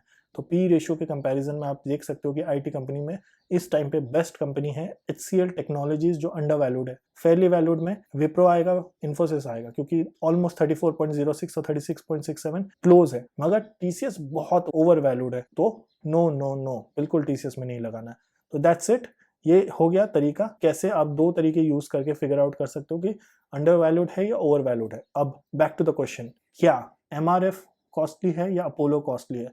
दोनों के पी रेशियो को हम कंपेयर करेंगे। एमआरएफ का पी रेशियो 23.78 है और अपोलो का पी रेशियो है 47.20। 23 + 23 46 होता है। इसका मतलब एमआरएफ हाफ है अपोलो टायर्स के। Apollo twice as costly as MRF है। तो अगर जिसने भी कमेंट सेक्शन में अपोलो लिखा, चीयर्स टू यू। एमआरएफ, आप उसके प्राइस पे मत जाइए, कोई भी स्टॉक को प्राइस से जज मत करिए कि वो महंगा है या सस्ता है, ये बहुत बड़ा लेसन है। और हमेशा उसकी पी रेशियो को देखिए और पी रेशियो को कंपेयर करिए और फिगर आउट करिए। चलिए मूव करते हैं टुवर्ड्स द नेक्स्ट चैप्टर, जो कि है how to pick stocks for long term. हम लॉन्ग टर्म स्टॉक्स पिकिंग के बारे में बात करेंगे। बहुत ही अच्छा मेथड दिखाने वाला हूँ जिससे आप भी स्टॉक लॉन्ग टर्म के लिए पिक कर सकते हैं। सबसे पहले कॉन्सेप्ट समझना जरूरी होगा कि अल्फा और बीटा क्या क्या है। इंडेक्स तो आप समझ गए हैं, index measures the performance of stocks. तो what is alpha and beta? अगर हम अल्फा और बीटा के बारे में बात करेंगे तो सबसे पहले जरूरी है समझना इंडेक्स क्या है। Index measures the performance of a stock using various matrix and methodology. अब इंडेक्स से क्या डिसाइड होता है कि स्टॉक ने अच्छा परफॉर्म किया, कंपनी अच्छा जा रहा है, कंट्री अच्छा परफॉर्म कर रही है कि नहीं, इंडेक्स बताता है आपको। इस चीज को पढ़ने की समझने की कोशिश करिए। We hate our stocks going 20 rupees down और 20 रुपीज अप। अगर बहुत वोलेटिलिटी है, वोलेटिलिटी बोलते हैं जब भी एक स्टॉक बहुत ऊपर नीचे जा रहा है, वोलेटिलिटी आपके माइंड के साथ मैसेस अप करता है, आपको पीस ले जाता है आपका, and this is something that you should avoid. को ऐसे स्टॉक्स में बिल्कुल नहीं लगाना चाहिए जो बहुत हाईली वॉलेटाइल है, कभी भी ऊपर जा रहा है कभी भी नीचे जा रहा है, बट अवॉइड करिए ऐसे स्टॉक पिक करना जो बहुत हाईली वॉलेटाइल है। अब that is the reason why FD gives you 4 to 6% का return with zero risk, and इसीलिए हमारा नेशन उसको बहुत प्यार करता है, क्योंकि 4 से 6% का रिटर्न दे रहा है, फिक्स्ड रिटर्न दे रहा है, को अलग सा कुछ नहीं है, वोलेटिलिटी नहीं है, इसीलिए जीरो रिस्क इन्वॉल्व है, इसलिए हमारे नेशन से उसे बहुत प्यार है। तो जनरल रूल ऑफ लाइफ भी ये है कि if you do not take risk in your life, आप हमेशा के हमेशा वहीं रह जाओगे। तो अगर आप सिर्फ खुश हो एफडी के 4 से 6% के रिटर्न के साथ, तो स्टॉक मार्केट आपके लिए नहीं बना है। स्टॉक मार्केट में रिस्क इन्वॉल्व है, मगर रिस्क को मिटिगेट करना बहुत इंपॉर्टेंट चीज है। मिटिगेशन ऑफ रिस्क के बारे में हमने लेक्चर 1 में बात किया था, यूट्यूब का जो वीडियो है वो वीडियो देखिए अगर आपको मिटिगेशन ऑफ रिस्क या हेजिंग ऑफ रिस्क सीखना है तो। अब if you are ready to take high risk, you will get high return, simple सी बात है। At the same time risky उतना ही है, आपके रिटर्न जीरो भी हो सकते हैं, मगर आपके रिटर्न डबल हो सकते हैं, ट्रिपल हो सकते हैं। आप कितना रिस्क ले रहे हो आपके ऊपर है। अगर आप स्मॉल कैप में डाल रहे हो तो वो ज्यादा रिस्कियर है, इसलिए आपको रिटर्न्स मिलने के चांसेस भी ज्यादा है। High risk equal to high returns, हमेशा याद रखिए। चलिए दो कॉन्सेप्ट के बारे में बात करते हैं, अल्फा और बीटा, जैसे कि हमने डिस्कस किया। अल्फा क्या है? If a stock market index is giving you a return of 20%, ठीक है, 20% का रिटर्न दे रही है, and the stock you want to invest in is giving you a return of 25%। अगर आप एक स्टॉक में इन्वेस्ट करना चाहते हो, वो 25% रिटर्न दे रहा है और इंडेक्स 20% रिटर्न दे रहा है। इसका मतलब सेंसेक्स और निफ्टी की जो कंपनीज हैं वो सब मिला के 20% का रिटर्न दे रही है, आपकी कंपनी 25% का रिटर्न दे रही है, तो 25 माइनस 20 5% जो हो गया वो आपका अल्फा हो गया। इसी को अल्फा बोलते हैं। और ऐसा भी हो सकता है कि अल्फा नेगेटिव हो, क्योंकि ऐसा भी हो सकता है कि इंडेक्स से कम रिटर्न्स दे रहा हो। ऐसी कंपनी में हमें इंटरेस्ट नहीं लेना है, हमें ऐसी कंपनी चूज करनी है जो अल्फा ज्यादा है, पॉजिटिव है। मैं आपको बताऊंगा कैसे चूज करना है, मगर ये ध्यान में रखिए कि आपकी कंपनी का रिटर्न माइनस जो इंडेक्स दे रही है आपको रिटर्न, वो सब आप गूगल पे मिल जाएगा, इसलिए आपको टेंशन लेने की जरूरत नहीं। अगर आप डाल दोगे निफ्टी कितना रिटर्न दे रहा है, क्या कर रहा है, वो भी मिल जाएगा, प्लस अल्फा बीटा भी आपको एग्जैक्ट नंबर्स के साथ मिल जाएंगे जो वेबसाइट में आपको बताने वाला हूँ। अब बीटा के बारे में बात करते हैं। याद है कैसे मैंने आपको बताया कि 5% ऊपर जा रहा है, 20% ऊपर जा रहा है, तो आपकी वोलेटिलिटी से डिसाइड होता है, आपके माइंड से मैसअप कर देता है। बीटा वही डिसाइड करता है कि एक स्टॉक कितना वोलेटाइल है, उससे पता चलता है। अगर सेंसेक्स आज 5% ऊपर और 5% नीचे जा रहा है, इसका मतलब 5% का वॉलेटिलिटी है, मगर आपका स्टॉक जो है वो 10% ऊपर नीचे जा रहा है, इसका मतलब वो ट्वाइस एज वॉलेटाइल है एज स्टॉक मार्केट। तो अगर हम स्टॉक मार्केट के रिटर्न्स और रिस्क को हम 1 समझेंगे तो उसके डबल, मतलब 5% का 10% अगर वो वॉलेटाइल है तो इसका मतलब 2 हो गया उसका बीटा। 0 मतलब कि लोअर रिटर्न्स हो स्टॉक मार्केट से या लोअर रिस्क हो स्टॉक मार्केट से। तो ये जो बीटा है ना, वो आपको सिर्फ बताता है रिस्क कितना इन्वॉल्व है, तो और कुछ भी नहीं है। मगर हमें ऐसा स्टॉक चूज करना है जो 1 to 2 के रेंज में आता हो। अब अगर हम ऐसा स्टॉक चूज करेंगे जो 0 to 1 के रेंज में आता है, तो ऐसे स्टॉक ऊपर भी नहीं जाएंगे, तो हमको ऐसे स्टॉक नहीं चूज करने, हमको 1 to 2 वाले रेंज देखना है। बट 2 के ऊपर बहुत रिस्की हो जाता है, तो आपको हमको वो फिगर आउट करके हमेशा रखना है। चलिए आगे बढ़ते हैं। What are long term stocks? अब लॉन्ग टर्म स्टॉक्स की बात करें तो हमें highest alpha with lowest beta चाहिए। चलिए बीटा लो हो गया तो भी ठीक है, मगर ऐसा कोई है जो हमको अल्फा अच्छा दे और बीटा नहीं दे? अल्फा बीटा का डेफिनेशन मैंने आपको बता दिया, सो मैं आपको बार बार वो चीज नहीं बताने वाला। आप एक बार उसको ध्यान से पढ़ लीजिएगा ताकि आप समझ जाओ कि अल्फा बीटा क्या है, ताकि आप इस कॉन्सेप्ट को भी इजीली समझ पाओ। अब ये 4 क्वाड्रेंट बने हैं, अगर आपने मैथ्स में क्वाड्रेंट सिस्टम वो सब देखा है, फिगर आउट कर लोगे कि एक एक्स एक्सिस है और ये एक वाई एक्सिस है। अब यहाँ अगर आप देखोगे तो एक अल्फा इधर एक्स नेगेटिव में है और वाई भी इधर नेगेटिव में है, जैसे कि आप देख सकते हो y इधर पॉजिटिव में है और इधर पॉजिटिव में है, इधर x नेगेटिव में है और इधर y नेगेटिव में है। तो जो फर्स्ट क्वाड्रेंट में आता है स्टॉक्स जो भी हैं जिनका अल्फा भी नेगेटिव है, बीटा भी नेगेटिव है, इसका मतलब वो स्टॉक रिटर्न्स भी अच्छा नहीं दे रहे, कुछ भी नहीं दे रहे, वो बिल्कुल भी मैं आपको रिकमेंड नहीं करूंगा फॉर लॉन्ग बाय। बट हाँ, उनके डिविडेंड अच्छे होते हैं, तो वो लो रिस्क वाले हैं, जो आप कंसिडर कर सकते हो ओनली फॉर डिविडेंड, उसके अलावा कुछ नहीं। अब हम सेकंड क्वाड्रेंट की तरफ मूव करते हैं। ये 2 पे ध्यान दीजिएगा, मैं जब भी बोल रहा हूँ सेकंड क्वाड्रेंट तो इस पे ध्यान दीजिएगा। अब ये देखिए, इसमें बीटा हाई है, बीटा ऊपर है, मगर अल्फा नेगेटिव में है। ऐसे कौन से स्टॉक है जिसको कोई खरीदना चाहेगा, जिसका रिटर्न्स कम है मगर उसकी वॉलेटिलिटी ज्यादा है? ऐसे स्टॉक्स का फायदा होता है ट्रेडर्स को, जो खरीदते हैं स्टॉक 10 रुपए में और एक्सपेक्ट करते हैं कि by the end of the day वो 20 रुपए का हो जाए और हम बेच के वो 10 रुपए का प्रॉफिट कमा लें। इसी को ट्रेडिंग बोलते हैं, जो कि बहुत रिस्की है। अगर आप समझते हो तो ग्रेट, नहीं समझते हो तो प्लीज इसमें घुसने की कोशिश मत करिए। तो ऐसे स्टॉक्स जिसमें बीटा हाई है और अल्फा कम है, ऐसे स्टॉक्स को सिर्फ ट्रेडर्स ही रेकमेंड करते हैं, ट्रेडर के लिए ही बने हुए हैं। थर्ड क्वाड्रेंट की बात करते हैं। थर्ड क्वाड्रेंट में भी अगर आप देखोगे मोमेंटम स्ट्रेटेजी यूज होती है। एक्स भी हाई है, बीटा भी हाई है। अब ऐसे में बहुत रिस्की वाली चीज है। मैं ऐसे स्टॉक्स प्रिफर करता हूं, बहुत ज्यादा अपने पोर्टफोलियो में नहीं रखता जिसका बीटा भी हाई है और अल्फा भी हाई है, क्योंकि वो रिस्की भी उतना ही है। उसके रिटर्न्स भी अच्छे हैं मगर रिस्की भी उतना ही है। तो ऐसे केस में आई पर्सनली थोड़ा बहुत इन्वेस्ट करता हूँ, बहुत ज्यादा बुलिश नहीं हो जाता उसके बारे में। तो ये एक्टिव ट्रेडिंग के लिए भी यूज होता है और बेस्ड ऑन मोमेंटम स्ट्रेटेजी के ऊपर होता है। मगर जो फोर्थ क्वाड्रेंट है, जो आप देख सकते हो फोर्थ, ये मैं हाईली आपको रिकमेंड करूंगा, जिसमें एक्स जो है वो ऊपर है, ज्यादा है, बीटा जो है लो है। तो बीटा लो है तो हम ये वाला कंसीडर करेंगे। अब best recommended for long term stocks, best for passive trading strategy. Long term recommendation के लिए ये स्टॉक्स बेस्ट है। तो अभी मैं आपको एक लाइव डेमो देने वाला हूँ। ये लाइव डेमो के स्टेप्स है जो मैंने लिखे हैं, मगर मैं आपको डायरेक्ट अपने स्क्रीन पे जाके लाइव डेमो दिखाने वाला हूँ। तो चलिए देखते हैं। तो चलिए दोस्तों शुरुआत करते हैं। सबसे पहले हम जाएंगे टिकर टिप पे। टिकर टिप पे जाने के बाद आप जैसे कि देख सकते हो, वेबसाइट बहुत ब्यूटीफुली डिजाइन वेबसाइट है। इसका लिंक मैं डिस्क्रिप्शन में डाल दूंगा, तो टेंशन मत लीजिएगा इसका सोचने का। अब इस पर क्लिक करके यहाँ पे जो आता है उस पर क्लिक करके आपको स्क्रीनर डॉट पे जाना है। स्क्रीनर उनका एक एप्लीकेशन है। अब देख सकते हैं यहाँ पे 4333 रिजल्ट है, जो कि कंपनी के नाम है। आप देख सकते हो रिलायंस है, TCS है, HDFC है, सारे मार्केट कैप के हिसाब से अरेंज्ड है इधर। अब हमको फिल्टर्स ऐड करने हैं। कौन कौन से फिल्टर? सबसे पहले 5 ईयर रेवेन्यू वाला। रेवेन्यू कहाँ गया इसका? क्योंकि हिस्टोरिक रेवेन्यू से मैंने जैसे कि बोला कि सबसे इंपॉर्टेंट क्या है, रेवेन्यू है किसी भी कंपनी का, तो हमने रेवेन्यू डाल दिया। नेक्स्ट हमारा क्या होगा? अल्फा बीटा, इसी में आपको मिल जाएगा, इसलिए आपको गूगल करने की भी मेहनत नहीं करनी है आपको। फिर हमारा क्या आया? बीटा आ गया। बीटा क्या बताता है? वॉलेटिलिटी, ये भी इंपॉर्टेंट है। चलिए आगे जाते हैं, नीचे जाते हैं इसमें। अब जैसे कि आप देख सकते हो ये तीन चीज़, 5 year historic, alpha, beta. 5 year historic में जाते हैं। नेगेटिव क्यों चाहिए हमें रिटर्न्स? हमेशा पॉजिटिव में ही चाहिए। तो हम 0 to 169, ये 169 जो है ये परसेंटेज में है रेवेन्यू ग्रोथ 5 साल के लिए। अब हमने 0 to 169 कर दिया, मतलब हमारा ऐसी एक भी कंपनी नहीं है अभी रिजल्ट्स में जो नेगेटिव रिटर्न्स देती हो या फिर प्रॉफिट नहीं कमाती हो। सिर्फ हमारा प्राइम फोकस है प्रॉफिट कंपनी कमाने वाली होनी चाहिए। यू रिमेंबर 4333 था कंपनीज, अब 2290 हो गया। अब इतनी कंपनीज बची। अब हम अल्फा के बारे में जाते हैं। अल्फा भी हमको 0 चाहिए, 0 to 469, क्योंकि हमको ऑफकोर्स इंडेक्स को तो बीट करना है, उसके ऊपर कितना कमा रही है वो भी मैटर करता है। तो 466.94 तक है। ठीक है, आप सोचिए कितना ऊपर दे रहा है रिटर्न्स इंडेक्स से। तो ये करते ही हमारे पास रिजल्ट कितने बचे? 1407 रिजल्ट्स बच गए। अब क्या करेंगे? हम बीटा की बात करते हैं। बीटा की बात करें तो जैसे कि आप देख सकते हो नेगेटिव में है और ये पॉजिटिव में है। अब विच इज़ ओके, हम इस चीज़ को कंसिडर कर सकते हैं। अब सारी कंपनीज इधर आ गई हैं। अभी अगर हम ऊपर जाएंगे तो हमारे पास 3 ऑप्शन है, small cap, mid cap, large cap.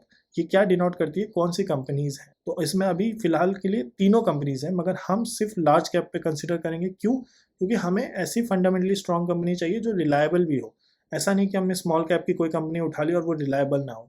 तो इसीलिए मैं हाईली रिकमेंड करता हूँ, अगर आप लॉन्ग टर्म का सोच रहे हो तो लार्ज कैप में जाओ, और अगर आपका रिस्क एपेटाइट अलाउ करता है तो स्मॉल कैप और मिड कैप में जाओ, but at your own risk. अभी लार्ज कैप में बोलूंगा उन सबको जो सीख रहे हैं नया नया। स्मॉल कैप और मिड कैप में तभी एक्सपेरिमेंट करो जब आपका रिस्क एपेटाइट अच्छा हो, रिस्क प्रोफाइलिंग अच्छी हो। तो एक्सपोर्ट करेंगे हम इसको। ये एक्सपोर्ट वाला जो फीचर है ना, ये सिर्फ पेड वालों के लिए है, तो आपको ये फीचर नहीं मिलेगा। और अगर नहीं भी मिलता है तो कोई प्रॉब्लम नहीं है, आपको सारे रिजल्ट्स इधर दिख रहे हैं, आप यहाँ से भी स्टॉक पिकिंग कर सकते हो। अगर मैं आपको एक्सपोर्ट करके बताता हूँ। अभी हम क्या करेंगे? अब फिल्टर लगाने के बाद हम इन दोनों को सिलेक्ट करेंगे। डिसेंडिंग टू असेंडिंग कर दिया आपने, इसका मतलब सबसे ऊपर आ गया सबसे बड़ा वाला, और उसके बाद छोटे छोटे छोटे छोटे। तो हमारा सबसे जो अल्फा जो सबसे ऊपर वाला है ना, वो सबसे ज्यादा रिटर्न दिया है। इसीलिए वो सबसे ऊपर है। तो अगर हम देखेंगे तो फर्स्ट वाला कौन सा है, अदानी टोटल गैस लिमिटेड जो है सबसे ज्यादा रिटर्न्स दिया है 102 अल्फा। अभी हम क्या करेंगे, अल्फा और बीटा को प्लॉट करेंगे तभी हमें समझ में आएगा कि कहाँ जा रहा है। तो हमने इंसर्ट किया, स्कैटर प्लॉट जो होता है ना वो कर दिया। अभी स्कैटर प्लॉट में आप देख सकते हैं कि ऐसे सारे प्लॉटिंग होगी। याद है अल्फा बीटा का जो हमने दिखाया था, एक्स एक्सिस में क्या है, वाई एक्सिस में क्या है, फर्स्ट क्वाड्रेंट, सेकंड क्वाड्रेंट। अब इसमें देखिए ये नीचे वाला जो हो गया ये अल्फा हो गया, ऊपर वाला जो हो गया बीटा हो गया। तो अगर बीटा बहुत ज्यादा हाई है, जैसे कि आप देख सकते हो ये केस में बहुत ज्यादा हाई है, बहुत ज्यादा वॉलेटाइल है, हम ऐसे स्टॉक्स को कंसीडर नहीं करेंगे। हम कौन से स्टॉक्स को देखने की कोशिश करेंगे, जो थोड़ा लो है। तो ये बीटा के बहुत करीब है, 1 के बहुत करीब है, इसलिए ये थोड़ा स्टेबल है और 47.5 का दे रहा है रिटर्न, जो कि मुझे परफेक्ट लगता है। अब हम देखेंगे कि कौन सा है वो स्टॉक जो 47.5 दे रहा है। आप इसके बाद ये भी सिलेक्ट कर सकते हो, ये भी सिलेक्ट कर सकते हो, ये भी ले सकते हो, आपकी मर्जी है। मैं आपको एग्जाम्पल के तौर पर ये दिखाता हूँ। 47, यहाँ देखिए 47.57 और 1.07, 1.07 उसका बीटा है, 47.57 उसका अल्फा है। ऐसा कौन सा स्टॉक है जिसका 47.50 ये है? अगर आप देखोगे तो SRF लिमिटेड करके है। आंसर मिल गया है मुझे, SRF लिमिटेड। अब मुझे देखना है कि क्या SRF अच्छा स्टॉक है। तो सबसे पहले मैं टिकर टेप पे ही देखता हूँ। SRF का अगर आप देखोगे तो 1 डे का रिटर्न आप देख सकते हो कि 2.07 का रिटर्न दिया, जो कि ब्रिलियंट है आज के डेट पे। 1 वीक की बात करते हैं तो 2.7 का ही रिटर्न दे रहा है। 1 मंथ की बात करते हैं तो 0.545 है, बहुत ज़्यादा रिटर्न नहीं है मगर फिर भी पॉजिटिव में। अब 1 ईयर की बात करते हैं, जैसे कि आपने इसको 1 ईयर किया, लॉन्ग टर्म इन्वेस्टिंग हो गया यहाँ पे। तो देखिए स्टार्ट हुआ था, इसका लोएस्ट था 1026 और आज 2680 है। तो अगर आपने 1 साल पहले इस कंपनी में लगाया होता तो आपको 133.74% रिटर्न मिलता। चलिए 5 साल का देखते हैं। 5 साल के लिए लगाया होता तो 283 में अवेलेबल था, मतलब 640.98 का रिटर्न्स मिलता। इनसेन रिटर्न है अगर आप मुझे पूछो तो। अगर आप 1 ईयर का कंपेयर करोगे 133.74, आपको एफडी देता है 4%, ये आपको दे रहा है 133.74%। आई नो रिस्क है मगर 133% आपका रिटर्न्स, तो आप समझ सकते हो कि ये कैसा है। फिर आपको क्या करना है, थोड़ा इसके फंडामेंटल्स को समझते हैं। तो ये आपको देखना है कि कैसा है ये स्टॉक, कैसा है ये, इसका पीई कैसा है। तो आपको पीई कंपेयर करने के लिए यहाँ पे पीयर्स का ऑप्शन मिलता है, कंपेयर विथ पीयर्स करोगे तो आप देख सकते हो कि क्या SRF महंगा है या सस्ता है। अगर इसमें देखोगे तो ट्राइडेंट लिमिटेड जो है वो 99.26 है इसका पीई, मतलब ट्राइडेंट जो है इसमें सबसे ओवर वैल्यूड है। KPR मिल जो है 43.95 है, वाधमान टेक्सटाइल 34.09 है, मगर SRF 62.64 है। इसमें पैसा लगाया जा सकता है। आप इधर देख सकते हो एंट्री पॉइंट दिया है, नो रेड फ्लैग्स दिए हैं, यहाँ पे सारे आपको टिकर टेप ने सामने से बता भी दिया है कि ये सब फंडा है उसका। तो इसके बारे में बात करते हैं, टैक्सेस इन्वॉल्व। कई लोगों को टैक्सेस के बारे में नहीं पता है कि इक्विटी इन्वेस्टमेंट से जो भी प्रॉफिट होता है उसको टैक्सेस में भी, रिटर्न्स में भी फाइल करना पड़ता है, वो कैपिटल गेन होता है। इन सब के बारे में डिस्कस करेंगे ताकि आप बहुत क्लियर हो जाओ, क्योंकि ये भी एक बहुत इंपॉर्टेंट पार्ट है, हमें टैक्स फाइल करना चाहिए अपना। अब अगर हम देखेंगे taxation on equity investment, what is capital gain, what is capital loss, taxes on dividend, dividend जो कमाते हैं कंपनी देती है एज अ शेयर होल्डर्स को देती है, डिविडेंड के बारे में हमने डिस्कस किया है, उस पर क्या टैक्सेस लगते हैं। और एक बोनस टिप बताऊंगा, सेव कैसे करना है टैक्स, जो लॉन्ग टर्म कैपिटल गेन है उसे सेव कैसे करना है वो भी बताऊंगा। तो कैपिटल गेन और कैपिटल लॉस, ये 2 चैप्टर है पहले, और ये 4 चीज के बारे में डिस्कस करेंगे। सबसे पहले what is a capital gain. Capital gains are the rising worth of investment that makes it current value higher than when it was originally bought by the owners. इसका मतलब अगर 10 रुपए का स्टॉक मैंने आज खरीदा है और 20 रुपए का हो गया है वो 1 साल के बाद, तो 10 रुपए जो होगा वो एक कैपिटल गेन है, क्योंकि 10 रुपए में खरीदा था, अब 20 रुपए का हो गया, तो वो 10 रुपए जो है वो कैपिटल गेन कहलाएंगे। कैपिटल गेन टैक्स 2 टाइप से लगते हैं, एक STCG है, एक LTCG है।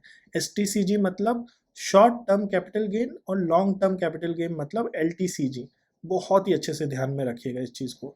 शॉर्ट टर्म कब लगेगा आपको, जब आप इक्विटी खरीदते हो और 1 साल के अंदर ही बेच देते हो, 1 साल के अंदर विद इन, और 1 साल के ऊपर रख के बेचते हो तो उसको LTCG लगता है। गवर्नमेंट बोलता है कि अरे 1 साल तो रखो अपने पास स्टॉक, तो उसी को LTCG और STCG बोलते हैं। तो गवर्नमेंट चाहता है कि अगर मैं टैक्स STCG में ऑब्वियसली ज़्यादा होगा, अगर मैं ज़्यादा लगाता हूँ तो लोग उनको होल्ड करेंगे। ये एक अच्छी बात है कि ज़्यादातर होल्ड करना चाहिए, ज़्यादा लॉन्ग टर्म के लिए होल्ड करना चाहिए, एक अच्छा चीज़ है और गवर्नमेंट भी आपको वही बोल रहा है। तो टैक्सेस समझने की कोशिश करते हैं कि कैपिटल गेन्स पे कैसे लगता है।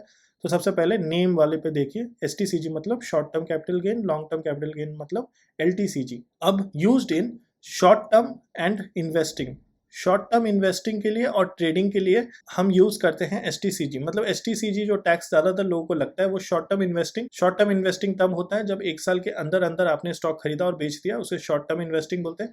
ट्रेडिंग उसी दिन खरीदा उसी दिन बेच दिया, उसको भी ट्रेडिंग बोलते हैं। 3 दिन का भी ट्रेडिंग होता है, वो अलग अलग टाइप के ट्रेडिंग्स होते हैं। But anything that you hold less than 1 year will be termed as short term, and short term पे लगेगा शॉर्ट टर्म कैपिटल गेन, और लॉन्ग टर्म तब होगा जब आप 1 साल के ऊपर उसको होल्ड करते हो। हाउएवर म्यूचुअल फंड के लिए थोड़ा ये कॉन्सेप्ट अलग है। Long term for mutual fund would be 3 years and short term for a mutual fund will be less than 3 years। तो ये ध्यान में रखिए, मैं सिर्फ अभी इक्विटी की बात कर रहा हूँ। तो टैक्सेशन कैसे लगेगा?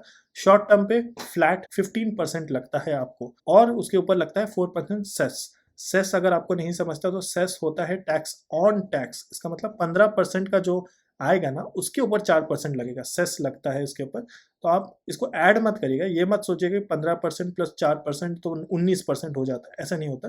15%, मान लीजिए आपका कोई स्टॉक है 100 रुपए का, तो आपने उसको बेचा, 100 रुपए का प्रॉफिट हुआ, तो 15% मतलब आपको 15 रुपए उसका देना पड़ेगा। 15% ऑफ शॉर्ट टर्म हो गया, और उस पर फिर 15 रुपए का 4% क्या होगा? तो 15 रुपए का 4% आप उस हिसाब से फिगर आउट कर लीजिए। बहुत ही इस केस में बहुत कम होगा, मगर ऐसे भी वो सेस होता है जो टैक्स के ऊपर टैक्स लगता है। तो बेसिकली आप समझ सकते हो कि 15% प्लस 4% का सेस लगेगा उसके ऊपर। लॉन्ग टर्म के लिए होल्ड करते हो तो 2 ऑप्शन है आपके पास। एक अप टू 1 लाख रुपए का गेन, जो है अप टू मतलब 1 लाख के अंदर अंदर या 1 लाख रुपए, उसके ऊपर 0% है लॉन्ग टर्म कैपिटल गेन। और अबव 1 लाख जो है साल में, उसके ऊपर 10% है। तो गवर्नमेंट आपको सामने से बोल रहा है कि लॉन्ग टर्म के लिए होल्ड करो, 1 लाख तक का प्रॉफिट हो रहा है तो हम आपसे 1 रुपए चार्ज नहीं करेंगे। तो ये 0% हो रहा है इस पर, और उसके 1 लाख के ऊपर जा रहा है तो 10% होल्ड हो रहा है। ठीक है, ये कॉन्सेप्ट को याद रखिएगा कि अगर लॉन्ग टर्म में 1 साल के ऊपर आपने कोई स्टॉक को होल्ड किया और उसमें आपको 1 लाख का फायदा हो रहा है, या किसी चीज में भी 1 लाख का फायदा हो रहा है, स्टॉक का पोर्टफोलियो में 1 लाख का फायदा हो रहा है, तो उसमें आपको 0% देना पड़ेगा, और अगर उसके ऊपर हो रहा है तो 10%। अब what is a capital loss? Capital gain हमने समझ लिया, कैपिटल लॉस क्या होगा? अगर आपने कोई चीज 10 रुपए की खरीदी और उसका दाम 5 रुपए हो गया, तो उसको हम कैपिटल लॉस बोलेंगे। वो भी 2 टाइप के होंगे, अगर एक शॉर्ट टर्म होगा, एक लॉन्ग टर्म होगा। शॉर्ट टर्म क्या होगा?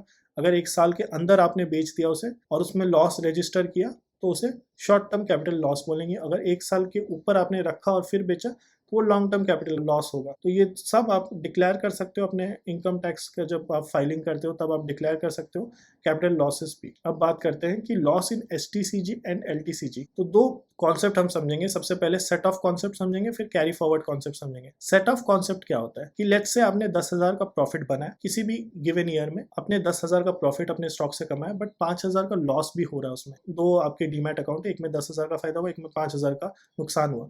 तो 10,000 माइनस 5,000, 5,000 ही आपका फायदा गिना जाएगा, और उसी पे आपको टैक्स लगेगा। समझ पा रहे हो आप? ये बहुत इजी कॉन्सेप्ट है। Rule number 1, you can set of loss in STCG with profit of STCG. इसका मतलब जो शॉर्ट टर्म कैपिटल गेन है वो शॉर्ट टर्म कैपिटल लॉस के साथ ही आप सेट ऑफ कर सकते हो। मतलब सेट ऑफ करना है तो वो रूल के हिसाब से होगा। अगर लॉन्ग टर्म में आपने जो कमाया है 1 साल के ऊपर रखा है, तो वो लॉन्ग टर्म हो गया, उसका कैपिटल गेन और लॉन्ग टर्म का कैपिटल लॉस के साथ ही आप सेट ऑफ कर सकते हो। ऐसा नहीं कि आप लॉन्ग टर्म कैपिटल गेन को शॉर्ट टर्म कैपिटल लॉस के साथ सेट ऑफ कर रहे हो, दैट डजंट वर्क। तो जो है वो उसी के साथ काम करेगा। तो ये एक बार पढ़ लीजिएगा, आप बहुत इजीली समझ जाओगे। अब कैरी फॉरवर्ड कॉन्सेप्ट क्या होता है कि अगर मान लीजिए आपको ओवरऑल लॉस ही हो रहा है, ओवरऑल लॉस हो रहा है, ये 10,000 प्रॉफिट की जगह 10,000 लॉस था और ये 5,000 प्रॉफिट होता, तो इस हिसाब में 5,000 लॉस होता। तो इस केस में आप क्या करोगे?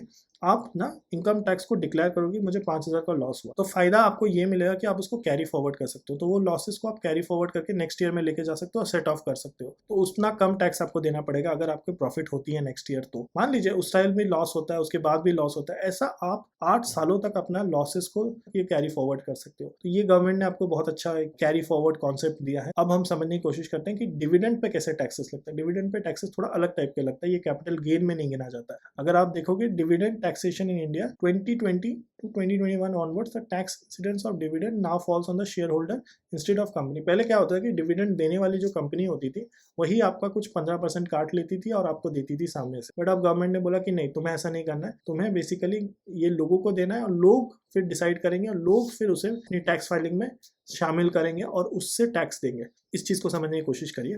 जो डिविडेंड है ना, वो आपको तब मिलता है जब कंपनी प्रॉफिट कमा रही है, वो सोचती है थोड़ा शेयर होल्डर को पैसे देते हैं, कभी 4 रुपये 5 रुपये एक एक शेयर पे ऐसे कमाई होती है लोगों की। तो ये नंबर बहुत ज़्यादा भी हो सकता है, डिपेंड ऑन कितना स्टॉक्स है आपके पोर्टफोलियो में, और ये नंबर बहुत छोटा भी हो सकता है। अब डिविडेंड ना टैक्स स्लैब के हिसाब से लगता है। अगर आपको टैक्स स्लैब पता हो तो 0 to 2.5 लाख के में नील है टैक्स स्लैब, मतलब 0 है। 2 लाख कमाते हो साल का और 50,000 आपने कमाया है डिविडेंड से, बहुत ही वियर्ड सा एग्जांपल है बट समझ लीजिए, तो आपको नील लगेगा, मतलब 0 लगेगा, कुछ भी नहीं लगेगा आपको डिविडेंड पे। अगर उसकी केस की जगह आप 2.5 या 3 लाख कमाते हो या 2.5 कमाते हो और 50 लाख लगेगा तो 5% आपको लगेगा उस डिविडेंड पे।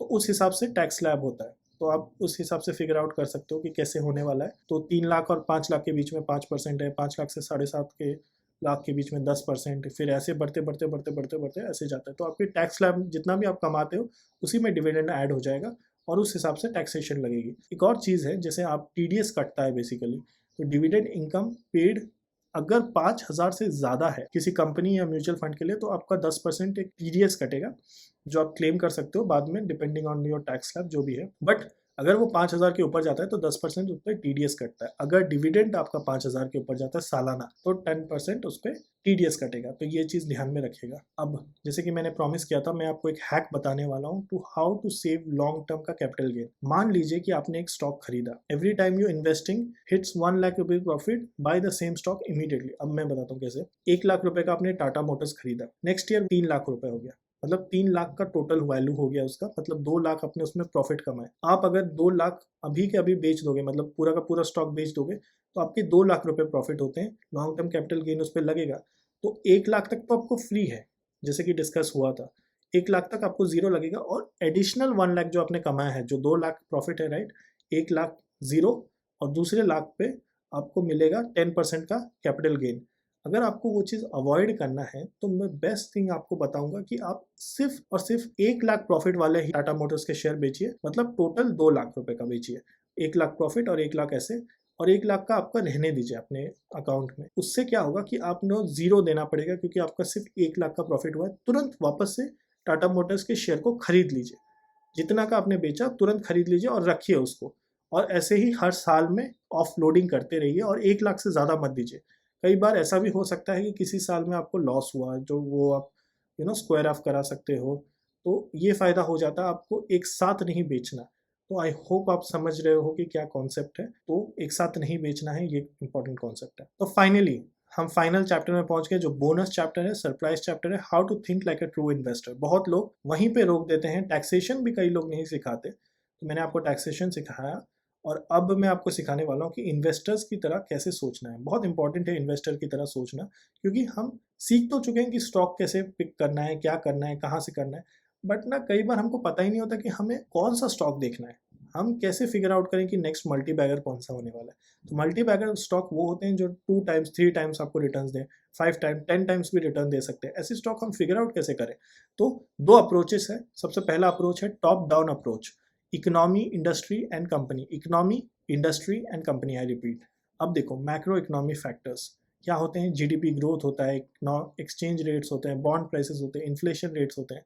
तो अभी मैं आपको समझाता हूँ। 2 कंट्रीज है, United states of America and India. तो यूनाइटेड स्टेट्स ऑफ अमेरिका के स्टॉक्स में अगर आप पैसा लगाओगे या वहाँ का ग्रोथ अगर आप देखोगे यूनाइटेड स्टेट्स का, तो 3 to 5% है। इंडिया का ग्रोथ है 7 to 8%। क्यों? क्योंकि इंडिया डेवलपिंग कंट्री है और यूएसए डेवलप्ड कंट्री है, तो उनका ग्रोथ और नहीं हो सकता। तो इंडिया के लिए वो चीज़ नहीं लागू करता क्योंकि वो 7 to 8% है। तो अगर मुझे यूएस और इंडिया में कोई कंट्री चूज करना है जिसके स्टॉक्स में मैं पैसा लगाने वाला हूँ, तो मैं इंडिया चूज करूंगा क्योंकि यहाँ पे पैसे बढ़ने के चांसेस ज़्यादा है। तो इंडिया मैंने चूज कर लिया। नेक्स्ट मैं क्या करूँगा? टॉप डाउन अप्रोच है ये। टॉप डाउन अप्रोच में जैसे कि मैंने बोला इकोनॉमी हो गया, 2 कंट्रीज को कंपेयर करना। अब इंडस्ट्री की बात करते हैं। इंडस्ट्री में क्या क्या हो गया? एग्रीकल्चर हो गया, बैंकिंग हो गया, नेटवर्किंग हो गया, ये हो गया ड्रिलिंग, पेट्रोलियम, फिर हो गया कंस्ट्रक्शन हो गया, फिर उसके बाद टेक्सटाइल्स हो गया, जो भी है, ठीक है। तो ये हो गया ओवरऑल इंडस्ट्री इंडिया के। तो हमने क्या किया? ओवरऑल इंडस्ट्री फिगर आउट किया कि कौन से इंडस्ट्री है जो इंडिया में बहुत ज़्यादा ग्रोथ दिखा रहे हैं। तो ये सारे इंडस्ट्री है जो ग्रोथ दिखा रहे हैं। इनमें से टॉप परफॉर्मिंग सेक्टर्स कौन कौन से? तो एक हो गया टेलीकम्युनिकेशन और दूसरा हो गया कंस्ट्रक्शन। ये 2 सेक्टर्स है जो बहुत अच्छा परफॉर्म कर रहे हैं। तो ये करने के बाद हमें फिगर आउट करना है कि इसमें से टेलीकम्युनिकेशन का टॉप कंपनी कौन सा है, वो है एयरटेल, और कंस्ट्रक्शन में टॉप कंपनी कौन सा है, वो है एल&टी। तो हमने ये फिगर आउट कर लिया। ये होता है टॉप डाउन अप्रोच, जिसमें से आप सबसे पहले इंडिया को देखते हो।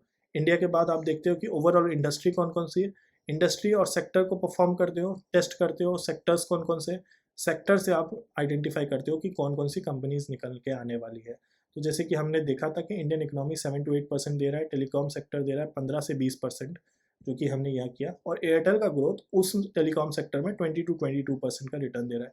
तो आप जैसे कि देख सकते हो कि ऐसे हमने फिगर आउट कर लिया कि एक मल्टी बैगर स्टॉक क्या कर सकता है आपके लिए।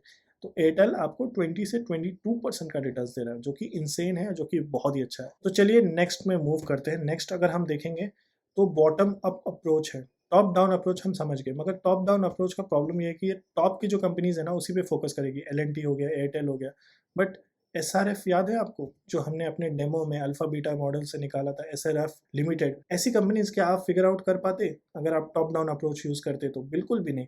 इसीलिए बॉटम अप अप्रोच को यूज करने की बहुत ज़्यादा ज़रूरत है। बॉटम अप अप्रोच आप कैसे यूज करोगे? आपको अल्फा बीटा मॉडल यूज करना है, जैसे कि मैंने सिखाया अपने डेमो में। फिगर आउट करना है कि कंपनी ओवर प्राइज्ड है या अंडर प्राइज्ड है। अगर वो अंडर प्राइज्ड है तो उसके आगे बढ़िए, ओवर प्राइज्ड है तो उसको छोड़ दीजिए, नेक्स्ट कंपनी की तरफ मूव करिए। Check out fundamentals of the company. Fundamental भी चेक करना बहुत ज़रूरी है कि रिटर्न्स कैसे हैं, कि मैनेजमेंट कैसी है, ये सब फंडामेंटल्स हैं जो आपको चेक करने हैं। फिर उसमें इन्वेस्ट करना है और टाइम टू टाइम 15 दिन में एक बार, 20 दिन में एक बार रिव्यू करना है कि कंपनी कैसा परफॉर्म कर रही है, बस। और छोड़ देना है कंपनी को, और ये बन जाएगा आपका लॉन्ग टर्म के लिए मल्टी बैगर। ये होता है फिगर आउट करने का तरीका, ये है bottom up approach. That's it. ये दोनों तरीके के साथ आप तैयार हो गए हो नेक्स्ट मल्टी बैगर खोजने के लिए। तो अब आपके दिमाग में चल रहा होगा कि अब मुझे क्या करना चाहिए, अब मैं सीख गया, मैंने दोनों वर्कशॉप अटेंड कर लिया, अब क्या करूं मैं? नेक्स्ट अप्रोच होगा कि आपको एक डीमैट अकाउंट खोलना है। डीमैट अकाउंट क्या होता है? बेसिकली एक तरीका होता है to buy stocks and to sell stocks. जैसे कि हम अमेजोन से प्रोडक्ट्स खरीदते हैं, वैसे ही हम डीमैट अकाउंट यूज करके स्टॉक्स खरीदते हैं। तो एक डीमैट अकाउंट बनाना बहुत ज़रूरी है, बहुत ईजी है।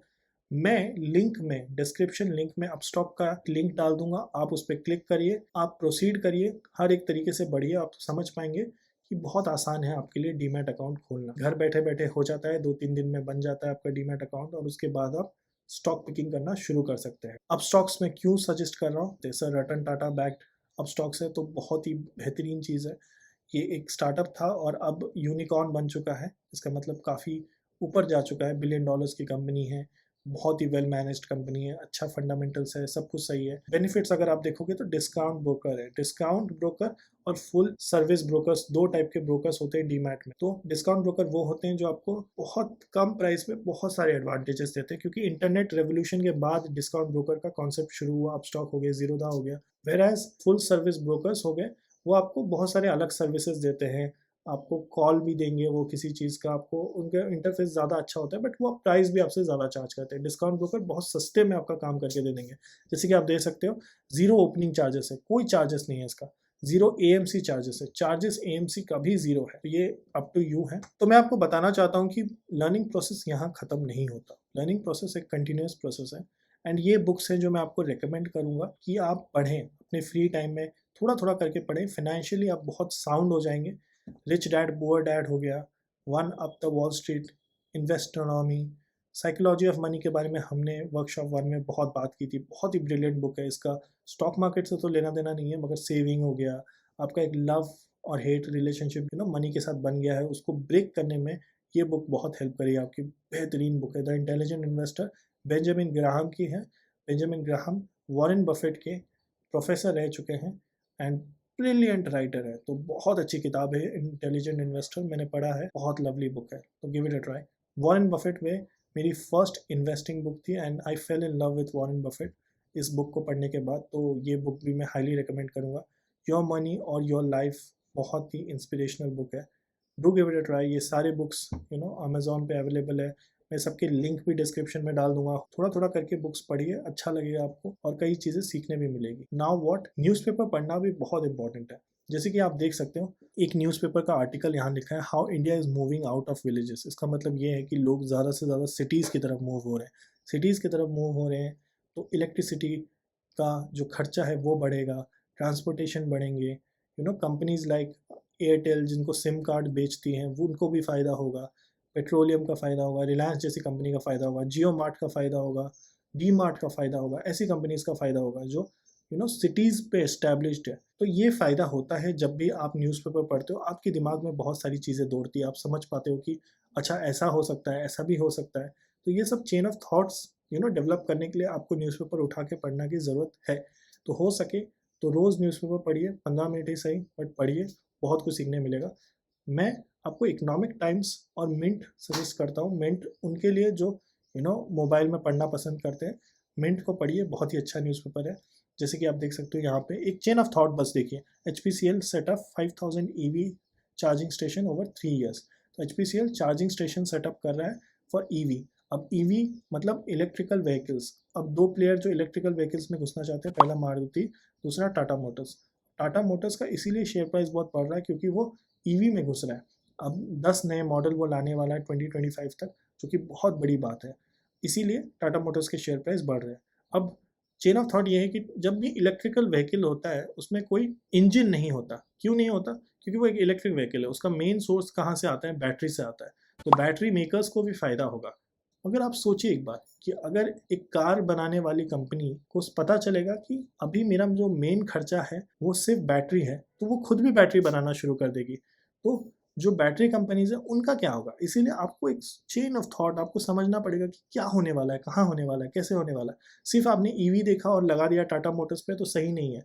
आपको समझना पड़ेगा कि मैं क्यों लगा रहा हूँ, कैसे लगा रहा हूँ। और सिर्फ बैटरी मेकर कंपनी पे लगा दिया तो भी रिस्क है, क्योंकि टाटा मोटर्स अब खुद की बैटरीज खुद बनाएगा अगर वो इलेक्ट्रिक व्हीकल सेगमेंट में घुस रहा है। तो ये सब चेंज ऑफ थॉट्स है। चीज़ें अगर आप पढ़ोगे, न्यूज़पेपर पढ़ोगे, तभी आपको पता चलेगा कि ऐसी चीज़ें हो सकती है। तो एक कंटिन्यूस प्रोसेस है, थोड़ा बहुत पढ़ना तो आपको भी पड़ेगा। तो दैट्स इट। अगर आपको कोई भी क्वेश्चन है, आप कमेंट कर सकते हो डाउन बिलो। मैं आपके हर क्वेश्चन का आंसर करूँगा। कुछ भी हो, you can reach out to me. मेरे सारे आईडीज़ यहाँ पे दिए हुए हैं, तो आईडीज़ पे रीच आउट करिए। हो सके तो इंस्टाग्राम पे रीच आउट करिए DM थ्रू। कमेंट्स करिए, लाइक करिए, शेयर करिए, सब्सक्राइब करिए, and that's it. That's the end of the 2-day workshop. Thank you so much guys, thank you so much.